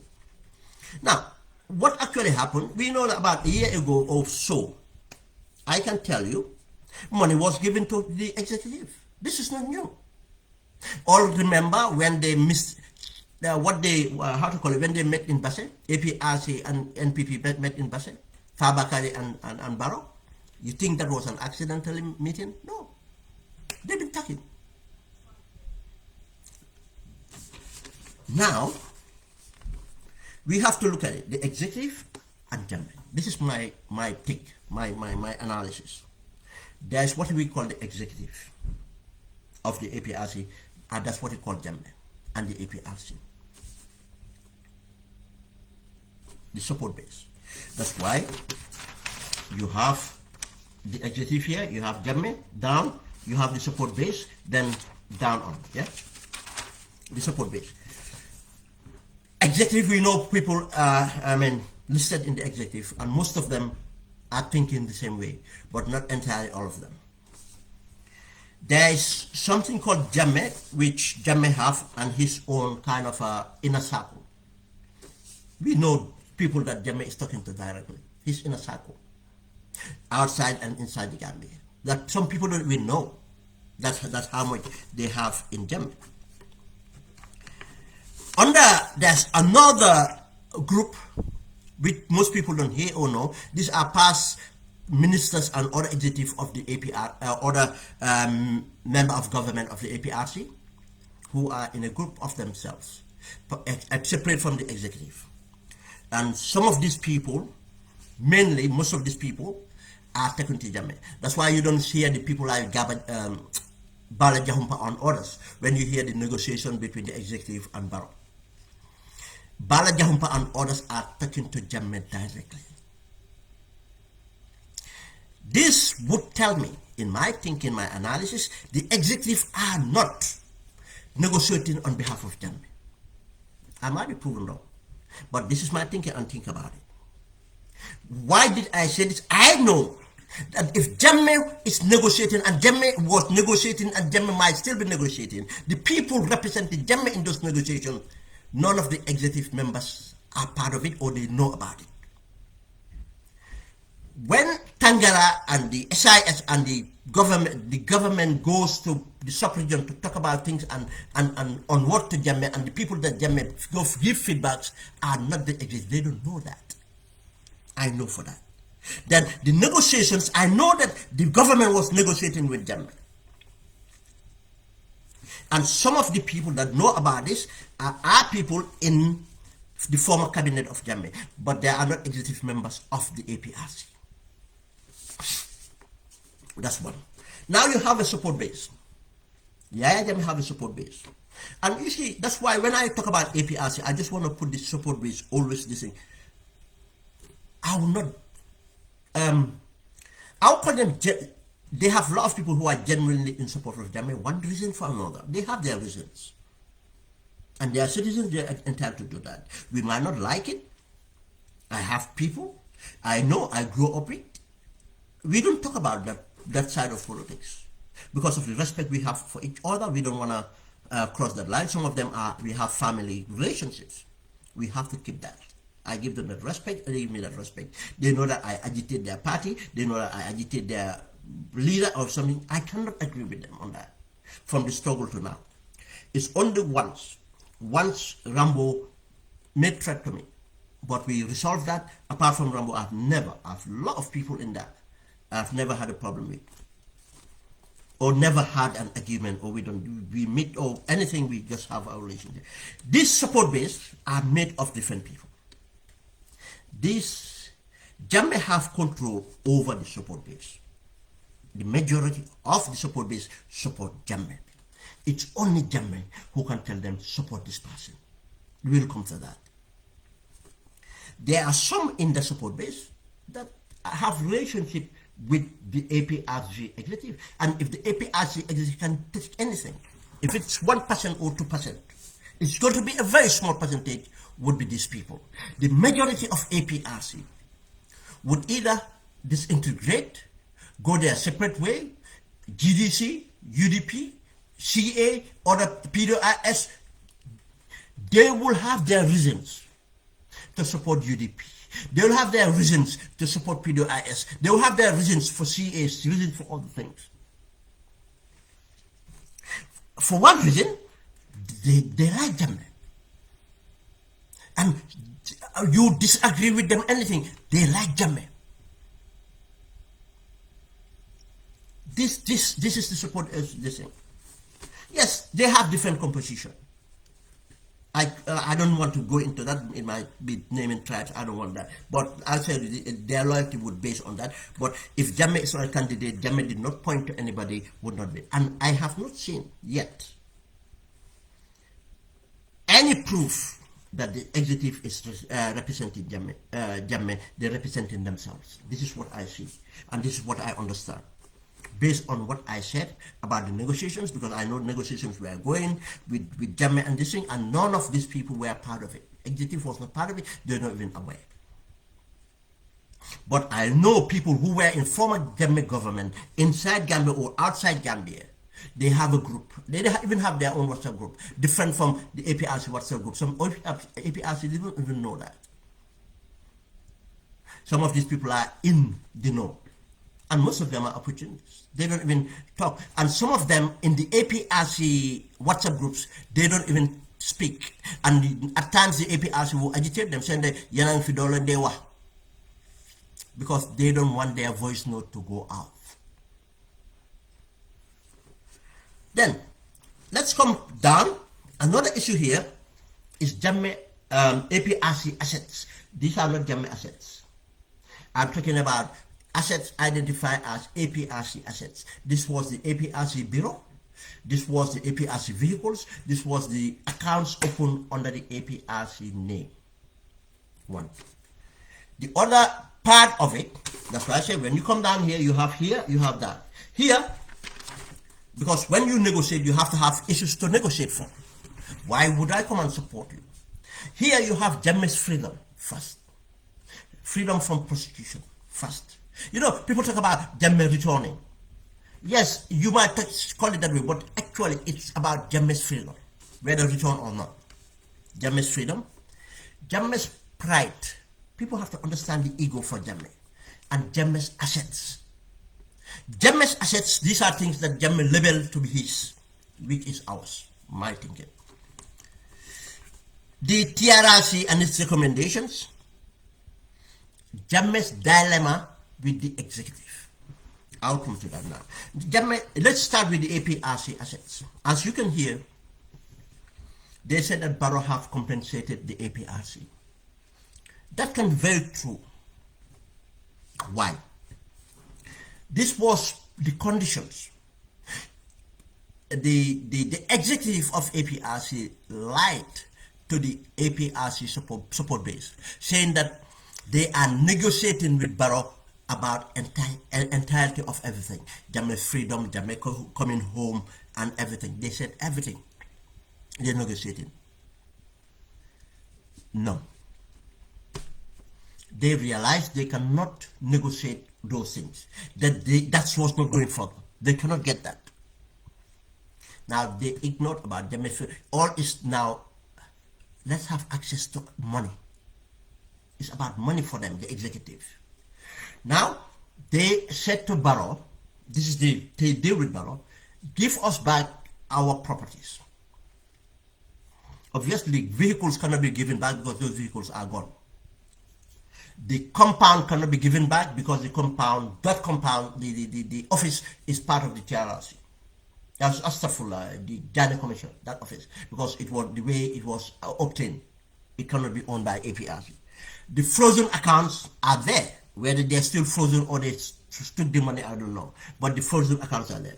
Now, if Barrow compensate them, one thing is probably Barrow don't want, because you cannot just take the money and give it to them. Probably Barrow doesn't want to go through the due process, to the courts, to do all that. It will take time and it will be controversial in order to the account to be defrozen so that APRC can have access to it. Now probably they calculated the money and said, this is the sum, I will give you that money as compensation to your accounts. Now the vehicles, I cannot bring the vehicles back, I can give you this amount of vehicles. This is the negotiation.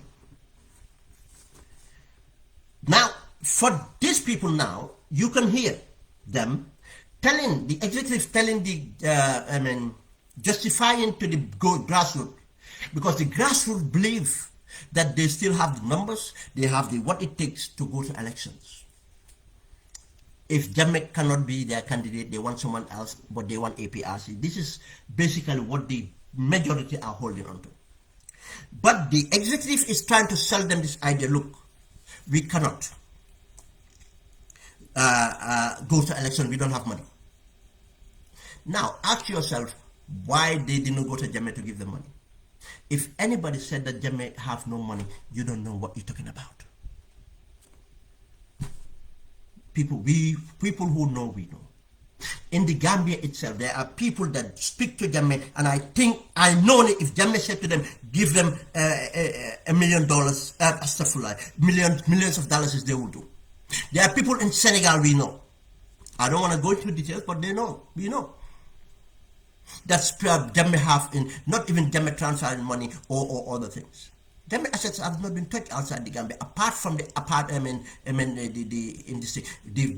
district and the money stolen in the account in Senegal. There are many accounts and other things, and his position himself. The guy took his time and packed. He does not. Then why he's not giving money to the executive? Ask yourself that. That's how we think about things. Now they claim that they don't have money to go to elections. Now what we have to do is we have to negotiate with Barrow so that Jammeh will come back. But some of these supporters have been fed information directly, indirectly from Jammeh. I'm not saying that they speak to Jammeh directly, but they're speaking to someone who speaks to Jammeh. That's why some of them are holding back. Yeah, Jammeh is still controlling that for now. For now, let me emphasize. Now they're saying all this, we have to do this, do that. Now that's why I said that much. But you will realize that the executive doesn't have the influence to represent the entire party. Jammeh have that power for now. What the APRC is trying to do, and recently the problem is, because Barrow have given monies before, and did not see anything or movements. Now they come close now. Barrow is desperate, and APRC is desperate. They want money. They want to spend money. Tobaski is coming and other needs.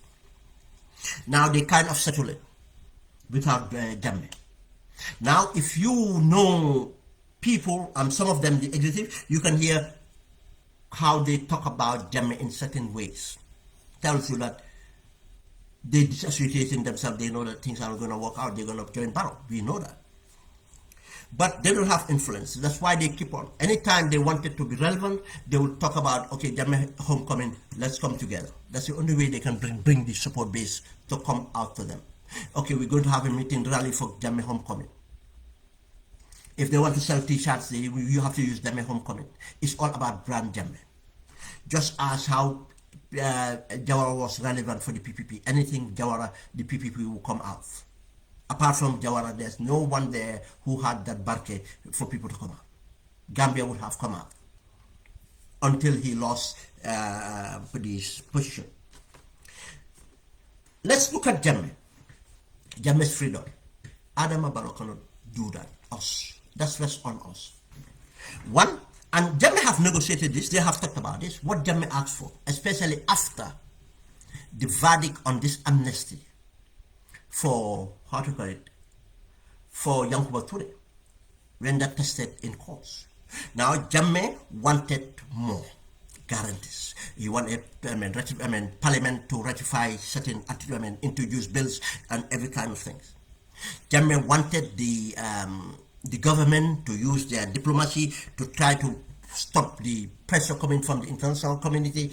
Barrow cannot do all this. They promise they cannot deliver on this. Jammeh would not trust Barrow, as no sensible person would trust Barrow on an agreement. We know that. But not only that, Jammeh knows governance, how things work. Jammeh knows that Barrow have not got the power to forgive him or ignore everything. That power is on us. That's where it could become interesting. What Gambians do with that. If it fails, don't blame Barrow. Yes, Barrow is, that's what Barrow wants. What if Barrow gets it? Blame us. Let's blame ourselves.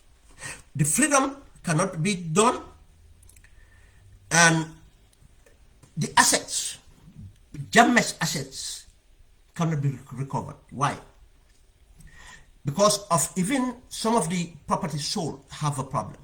Because if you remember the Supreme Court ruling, I think it's Justice Njai, Abdul Njai, not Supreme Court, High Court ruling, when they contested the sale of properties from the Jale Commission. The High Court ruled that the Commission did not have powers to sell. Justice cannot sell based on recommendation from the Commission. What Justice can do is to take those recommendations and get a grounding. Go to the courts and make sure they get a grounding. They cannot sell like that from the recommendation. Now, there's a problem. The government was meant to appeal that case. They did not appeal because they went for an advice and the judgment was sound. They said that judgment cannot be overturned. It's right. The Commission can do recommendations, but it's for the government to build a strategy to have a grounding. Now, these properties. Now, most of Jammeh properties, in fact, are in question. How Jammeh obtained them. They don't have a legal grounding. You see? And they have sold things among themselves. They sold the cattle, they sold the tractors, they sold some of the vehicles, they sold the properties among themselves. Kabudu. He cannot recover that. And the amount of money, we had about $1 billion. That's what we had that they recovered from the Janneh Commission before. And so on. Barrow cannot return that to Jammeh. And ask yourself, if he's going to return that to Jammeh, when that's going to happen? Before elections? Or before Jammeh endorse him? Okay, half the billion. Jammeh hold his billion. And you expect that Jammeh have already hold his billion. Or whatever, half of the billion, and Jammeh will come. You see, think of what negotiations can, that's why the negotiation did not go. What Barrow wants, Jammeh will not give it to him. What Jammeh wants, Barrow cannot give it to him.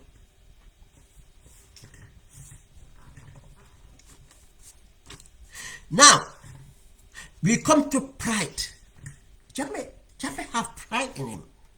You think Jammeh will just fall? I'm not saying that he will not fall eventually. But what makes him fall will be the desperation. But again, folding might be a strategy. You see, retreat is an act of war. It's a strategy. You can retreat. You can retreat and form a deception. Make the enemy believe that you are weak, knowing that you lay an ambush and they walk into your ambush. But we have to recognize Jammeh pride in just giving in. The grudge. Why would he give in? Why would Jammeh support Barrow? We have to ask that. His properties, his freedom, and these things are. And if this all free, why he would turn around and support Barrow? This is my thinking. But again, the TRRC, the recommendations cannot be determined by Jammeh, cannot be determined by Barrow. The recommendations will come. It's us Gambians that can make that happen. Barrow, if Barrow ignore the recommendation, it's us that ignore the recommendations. But again, we have to be very careful. We haven't got a security sector reform. And that's a strength that Jammeh is still holding on. It's a ticking time bomb. Security sector reform we haven't got. But the Jammeh's dilemma with the executive of the district, Jammeh now cannot be seen. You see, that's why people don't know why Jammeh is quiet.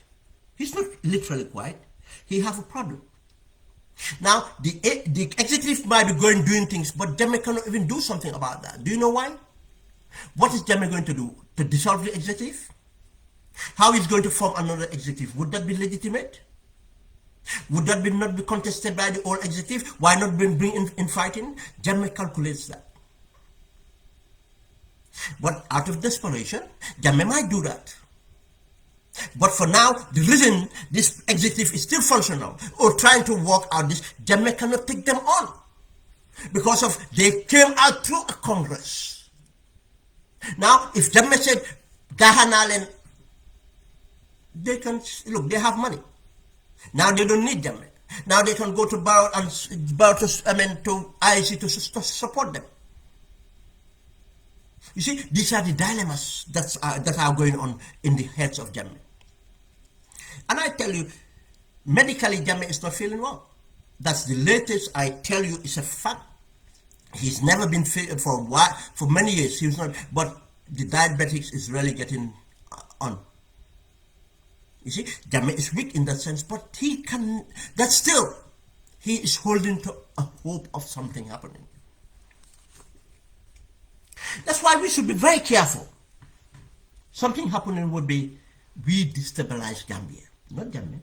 We can only destabilize Gambia if we allow to fall into Adama Barrow's trap. That's why I said the state of national security.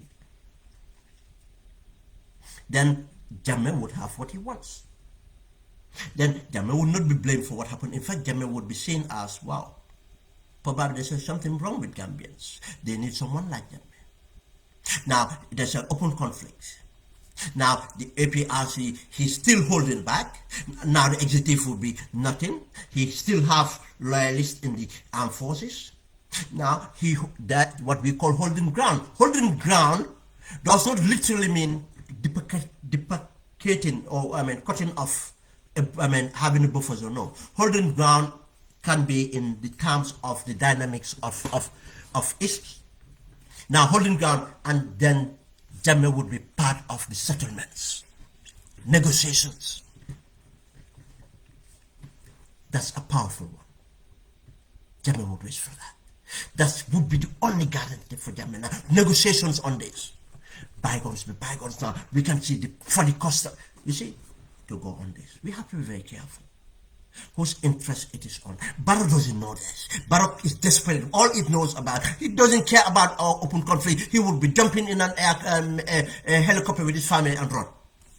And we Gambians will kill each other. And you think a Mandinka will be killing a Wolof? No, a Mandinka will be killing a Mandinka, because if you kill a Wolof, you kill a Mandinka. A Wolof kill a Mandinka, a Wolof kill a Wolof. A Fuller kill a Wolof, a Fuller half kill a Wolof. We are one family. Let's not get into us, please. We are one family. Who we fighting for? What we fighting? You think we fighting for Gambia for that? We cannot fight for our tribe. Yes, we belong to tribe, but there's nothing, no single tribe can be Gambia. Let's not fall for this. Barrow is playing this for political game. He does not see the threat it poses. He doesn't understand that the guy doesn't have this intellect to do that. People around him doesn't have. They are desperate. They don't want their lifestyle to stop. For them, it means a lot. Their lifestyle will stop. It will cease. You think only Barrow would get these people to safe house?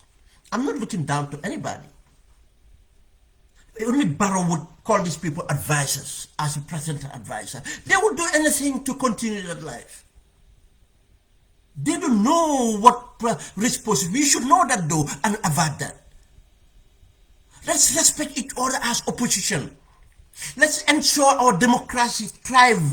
Let's go to election in a peaceful manner and level playing field. Whoever wins, we continue and fight for the change. This is the position. Now, let's look at the coalition. Now, I have come down the chart. From there, I am here. Now, I put coalition with executives. This I mean Barrow NPP with the executive. Now, coalition with Jammeh. Either, now, if things drop down, what are we going to have? Now, let's say they settle out, they agree. We are either going to have the executive of Jammeh, of the APRC, majority of them, decapitate and go and join Barrow with the people that can influence their family and people they have ties with. But that would be a minor percentage, 1-2% at most, and form coalition. What that means to Barrow, it's up to us. Now, if we allowed, because of we cannot see a common enemy here, the person that put us into 22 years of dictatorship, who maltreated us, who did this, who called us witches, who called us every name. I mean, and this is all Gambia. It was not only Jolas, Wolof, Mandinka. No, it's all of us. It affected every region. Took properties, did everything, terrorized us. Now we are allowing that party. We look at that, and that's when it comes to politics, we can do that. The other side of the coin is Jammeh, desperate as well too, and withdraw his position. But as I said, remember, withdrawing, it's not a surrender. It might be a strategic decision in order to lay an ambush for us. And if Jammeh would withdraw, until you hear Jammeh, I'm not saying an executive member, Jammeh coming out from Jammeh to say that the APRC is going into coalition with Barrow. And if that any day that happened, Gambia will be very, very worried. Jammeh is smart. Jammeh will make sure that if he goes to coalition with Adama Barrow, Jammeh is positioning himself. And anything can happen. And if we continue to be fighting each other, we are going to play into Jammeh's hands. Be very worried. Jammeh will not do it. Do you ask yourself, why would Jammeh do that? Jammeh knows that Adama Barrow cannot give him his freedom. Jammeh knows that Adama Barrow cannot give him all his property and his wealth. And you think Jammeh really cares about what he's lost in the Gambia? That's nothing. Jammeh really knows that his freedoms mean that he can hold on to what he has out of the Gambia. Do we ask ourselves why this government have never gone for the $1 billion in the that were in the Panama accounts with Amadou Samba name on it? We don't ask that. That would happen. Now, I have to do it different. Now I've dropped down. If they settle the relationship, if they settle to have a coalition, they will have to have a relationship. What kind of a coalition they're going to have? If it is the executive of the APRC, sorry, if it is the executive of the if it's the executive of the APRC that decided to have a coalition with Barrow, what type of coalition they're going to have? Why would Biaya want to have a coalition and Jammeh approval? Now, if Jammeh wants to have a coalition, what sort of coalition is going to have? Is he going to have cabinet positions now? Is he going to have executive? Are they going to be a merger? Is APRC going to stand alone? Not to have a candidate, but to support Barrow candidature. These are things that we need to think about. But I know if Jammeh endorses anything, Jammeh would be strategy. Does that mean that Barrow would win the elections? No. It's not given. Do you know what that means? It will prove the Gambian we are. If Barrow wins an election because of he went to bed with Jammeh, you see, I said Jammeh because I am not talking about APRC members going to join Adam Barrow. Jammeh endorsing him as his candidate. Now this is ridiculous. We never had that. Think about it. Why would Jammeh do that? Think about it, you as a smart Gambian. Why would Jammeh do that? It's not about his freedom. He cannot do that. Barrow cannot give him that freedom.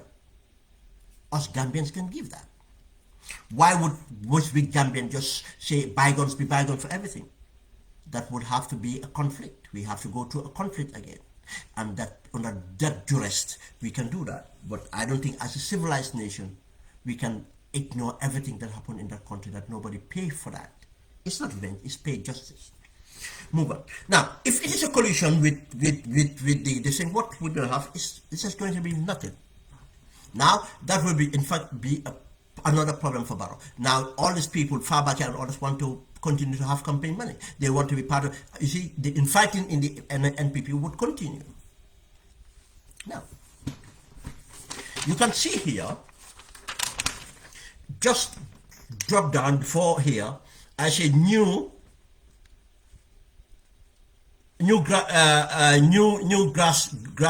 grassroots, new pressure group. Now, if you have a new grassroots, because now what will happen is NPP will have to have a new grassroots. How do you have a merger in the grassroots? How do you have a merger in the grassroots? Who is going to dominate? How are they going to dominate? And we should be very careful that that's where, when Jammeh endorses and the APRC become a grassroots of government. What does that mean? APRC are back in government. We have their ministers in government. We have their security sector intact. We have in cabinet. And now we have the grassroots of the APRC endorsing that government. Gambia, that's the scenario. That's the scenario we should think about. That would be the final outcome if this happened. If it happened.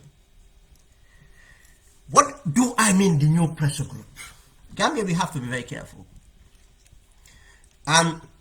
We heard about new many candidates, aspirant candidates, and we have seen people that committed themselves. Most people keep on asking me the question. Some of these people are aspiring to be. They are not candidates yet. They have not paid registration to the IEC. And if you are an independent candidate, you need to pay, I think, 500,000. You need to register. And you don't need to do much. You don't need to have an office here and there, all those things. No. Mainly, you have to be qualified as a voter. And obviously, as, age, what age they prescribe for candidate, I think 35 years. Yes, and qualifications, candidate, that's all. And pay 500. If you want a political party, obviously, you have to meet the other kind of inter-party and other things that comes with it. But we have a lot of aspiring people, and I believe some of them are genuine. What we will disagree with them, that why do they think that they can make a difference by running as an independent or this thing? But that's for them. If you want to hold a debate with them, that. But I believe some of them are genuine. They believe in that. Some others have seen it as a strategy to build a profile, and next minute, elections get closer, they go with one of the parties that likely to win elections or be with Barrow. That's what some of them would be doing. But I am not going to name all the things, but a new one party I'm going to name. This is the so-called 5 years jotna to a political party. Gambia, be very careful. This strategy has been used in Senegal. This strategy has been used in Mali. This strategy has been used in African countries. And even in dictatorship in Nigeria, you have pressure groups. If you go to Nigeria's political history, you know Masud Abiola. the military junta did not contest the results. A pressure group contested the results. They used a pressure group as a civil society contest the results. And before the elections, this pressure group was the one putting doubt of the election results. Masud Abiola did something that has never been done. Unified Nigeria on a win. His winning was not based on region. He won. He was a Muslim from the south. He won the votes in the north, won votes in the center, and win the votes in the south. Masud Abiola. Nigeria would have started a good democracy then. This pressure group was used by the junta. The junta did not want Masud Abiola to win. What did they want? Now to annul the elections. They cannot just, because there was an election decree. You see, they did all that, put an election decree to say that no, this thing, they arranged everything. And the revised code they did, they played the games, but they used a pressure group. Until the last minute, the leader of the pressure group, in fact, when they annulled the election and many people were killed, before he went to exile, he apologized. And he said, yeah, we are the one who did this. And this will just tell you, this 5 years judgment is the same thing. They are lying. They are not independent. They are nothing. They are not doing it for greater good. They are not civil society. They were nothing. They were a pressure group organized by the NSS and SIS. And we all know what happened with the 3 years judgment. The game that SIS played. They created this group. The SIS created this group. Now they use this group as a pressure group in that during that time, to the extent of to deal with the trades and so on. Now, because of the pressure they are and the new realities, now they want to upgrade the pressure group into a political entity they will control, to give them a legitimacy to sit on the table when there are disagreements, so that they can be adding up. Remember, we have in more political parties, and some of these political parties might be, some of the people I know, they will never join Barrow. I'm not saying they're going to join other political parties, but they would, if they, I give an example, Alaji Kurang I know.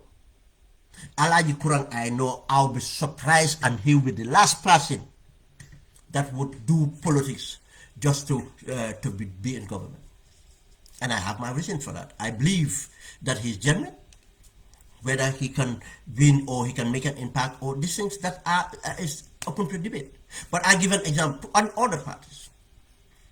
I'll be surprised to see CA to join Barrow. That would be completely a no-brainer. I don't think so. But if it happened to his politics, but then we can hold them accountable. But I don't see that.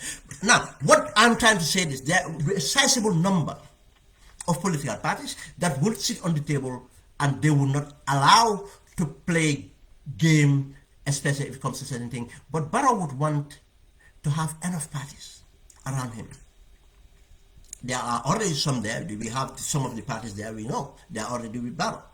And now he has to organize more parties to be with him. And this pressure group now, they are bringing in for that legitimacy. And I'm going to see just one, to be sitting on the table. Another legitimacy, another thing they want these people to be a political party. Now, this party would be used to agitate. You will never hear them go against Barrow. They will use them to agitate against UDP. To give legitimacy or to give strength to some of the allegations or some of the things they want to stick, for it to stick, and they will come as a political party making those allegations. It's not an individual making an allegation, will be a political party making the allegations. They are nothing but an extension of the NPP, as the NPP have no party. Now, and I came down. From there on, I've came down here. I said other parties, NPP, AAPRC, and UDP. Now, we can have a three-way race. We can organize that Gambia. Gambia, we can have a three-way race if we want to. But Barrow doesn't want that. Barrow is trying to push for a two-way race. Now, Gambians to consider Barrow or UDP. And I said, my observation, not what UDP said, but my observation as a strategist and interested in that, UDP will be happy with that. To say that we are the only game in town apart from Barrow. But is it good for Gambian democracy? No. But whose fault would that be? Us. Because if that happened, it would be a threat to our national security. Then the agitation will continue, and this is how open conflict come in. The orders might mean any single party that can come out to build as an anti-establishment, to be relevant, a candidate to come out. Is it a miracle to happen? No. It can happen. Is it likely to happen based on realities? No. But it can happen. We have to change the way we do our politics. The opposition, the other opposition parties have to change how they do politics. They have to find a strategy to make themselves relevant, to make themselves to be considered as an alternative. Then we have the three-way race. This is what I'm more comfortable with. It's beneficial to our elections, our democracy, and it will bring out stability. Now, if we have a three-way race, the two this thing will not be able to fight each other. That this thing will be neutralized. Then Barrow would be half, and these people cannot. And if you have another entity there, they cannot look the other way. If they look, and this is the problem, because the opposition is not going for Barrow. They cannot be relevant. Is UDP going for Barrow? UDP are relevant. I know they will not like it. They're wasting their energy or not doing. That's Gambians want to see an alternative. Tell us an alternative. You cannot be an alternative of UDP. You can be an alternative of Barrow. If you don't go to Barrow, how can you be an alternative? Doesn't mean that if you go for Barrow, you cannot hold UDP accountable. But remember, UDP is not in government. UDP does not have the government yet. You both are looking for the government. Now, what you do is you hold UDP accountable to expose them for the elections. Don't think that I am giving you ideas. I know you should know that. I think our sentiments needed to be called. I'm not giving nobody ideas here. I'm not, let no people think that I'm giving opposition ideas, because they are smart enough. But you know, when you hold sentiments, it limits you, it distorts your thinking. What I want is a vibrant opposition, our democracy to build up. If we have a third way, then we'll start to control the narratives, and policies will be talked about, and issues will talk about. And I'll be happy, because Barrow would have a big problem. And the big problem is not about agitation in any other way, but he has to prove himself. And which he won't. But the next person coming to have to prove themselves to be voted in. As I said, if you study the demography, look at the registration and everything, there's a possibility of that.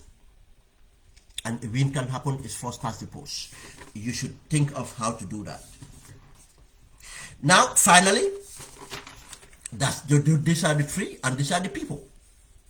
These are the people represented by a political party. But I left a note here. And that note said, the people and the risk factors, Barrow continued role, Barrow strategy of the two-way, and on the UDP, the two-way and UDP happy with the two-way. What are the other parties fighting for our democracy? That's, yeah, I technically spoke about some of these things. I am so bad in I at times don't even understand what I have put in, written down. What I'm saying now is the people, us. How do we make sure we bring about change? Change will happen. But do we just sit down a minute, think about a continued Barrow government? What does that mean? If Barrow have failed these 5 years, with the goodwill we have from the international community, with the goodwill we have from Gambians, with all the advantages we have, and this guy did not care about our hospitals, schools, reforms, nothing. Everything he wanted it to be his way. Let's just even ignore that we have election peace and this thing, and Barrow win this thing. You think this Barrow is going to change next time around? You think this Barrow is going to bring in more intelligent people? No. It's a confirmation for him that it works. Gambians are naive. Or even say Gambians are fools. Because we have seen him say that. After everything we did to put him there, he turned around to say he did everything. Turned around and say he did everything. Even though he admitted he didn't know, he didn't do anything. He gave credit to the diaspora, he gave credit to social media, he gave credit to different people. Individuals, he named them, give them credit. But today, he wants to forget about everything. He gave credit for the financial support taken from different people and diaspora. But now, today, no. It's his own money. You think that person will change? No, it will be confirmation that what I did, it worked. My marabouts have worked. This thing have worked. That's the post. This is, and our marine resources would not improve, our environment would not improve, our hospitals would not, nothing would improve. The guy is not capable of delivering. What happened to the OIC? We'll talk about projects and economy next time.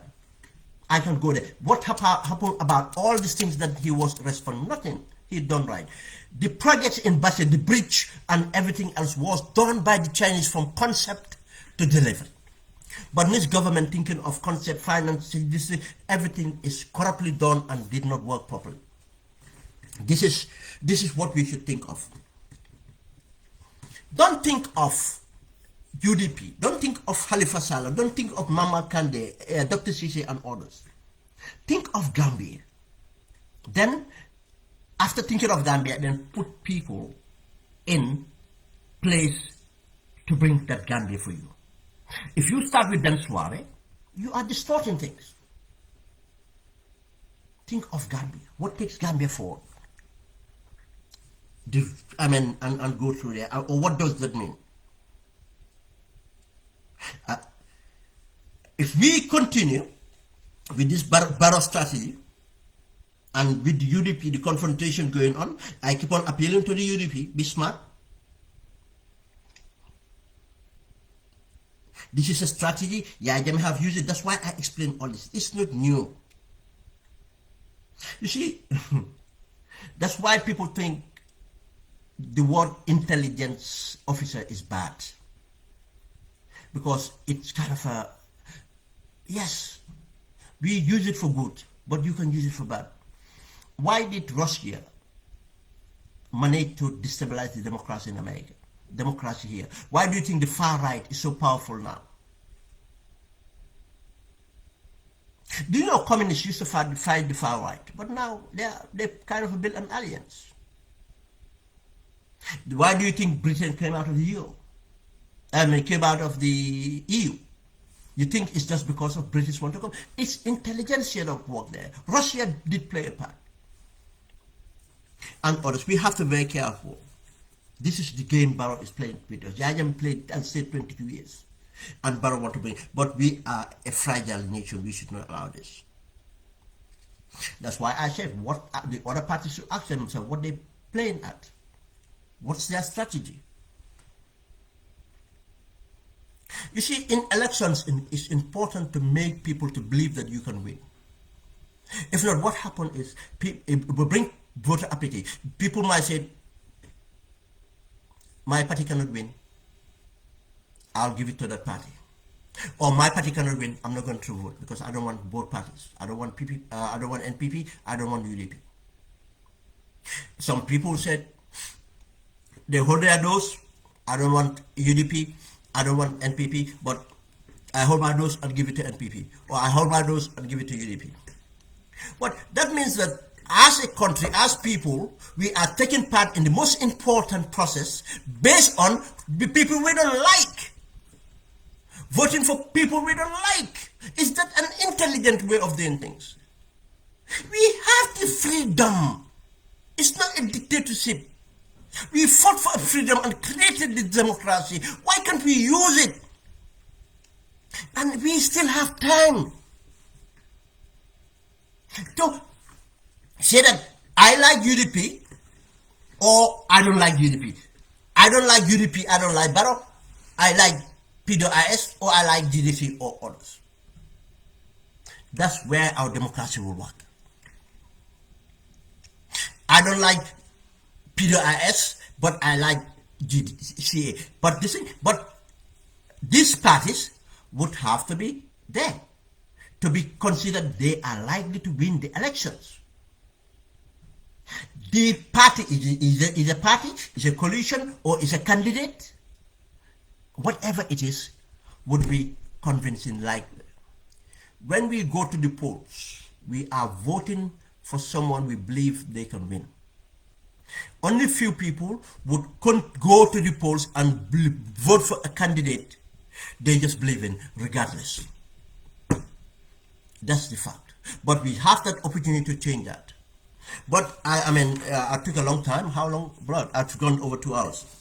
What I'm trying to say is, for the interest of national security, let us be smart in the way we do things. Let us not fall for these tribal games, these insults and everything else. The government, yes, it's a strategy for this government. In fact, to create this situation in order for us to fall for it. And UDP on social media are falling for it. Some of them are falling for it. Be smart. Be smart. The other supporters of other parties are falling for it. Because of what? They are seeing it as a UDP problem. They are falling for it. And who will lose? Us Gambians will lose. Barrow would jump into a helicopter and be taken out with his family. And Gambians, us. Who is going to defend who? Who is going to protect who? Nobody. You think if any Gambian is killed, any Gambian, that will touch on every tribe. Because every Gambian is related to other tribes. If any Gambian is killed, it affects other religion in the country. The other religion, not other religions. In fact, the other religion, we only have 2, technically, in the Gambia. That is our interest. Why would we want to result to be an open conflict? Why can't we avoid that? The power is in us. Thank you, guys. And it's been a long one. I cannot summarize anything now. But we'll come back and talk about the other aspects of it. Have a good day.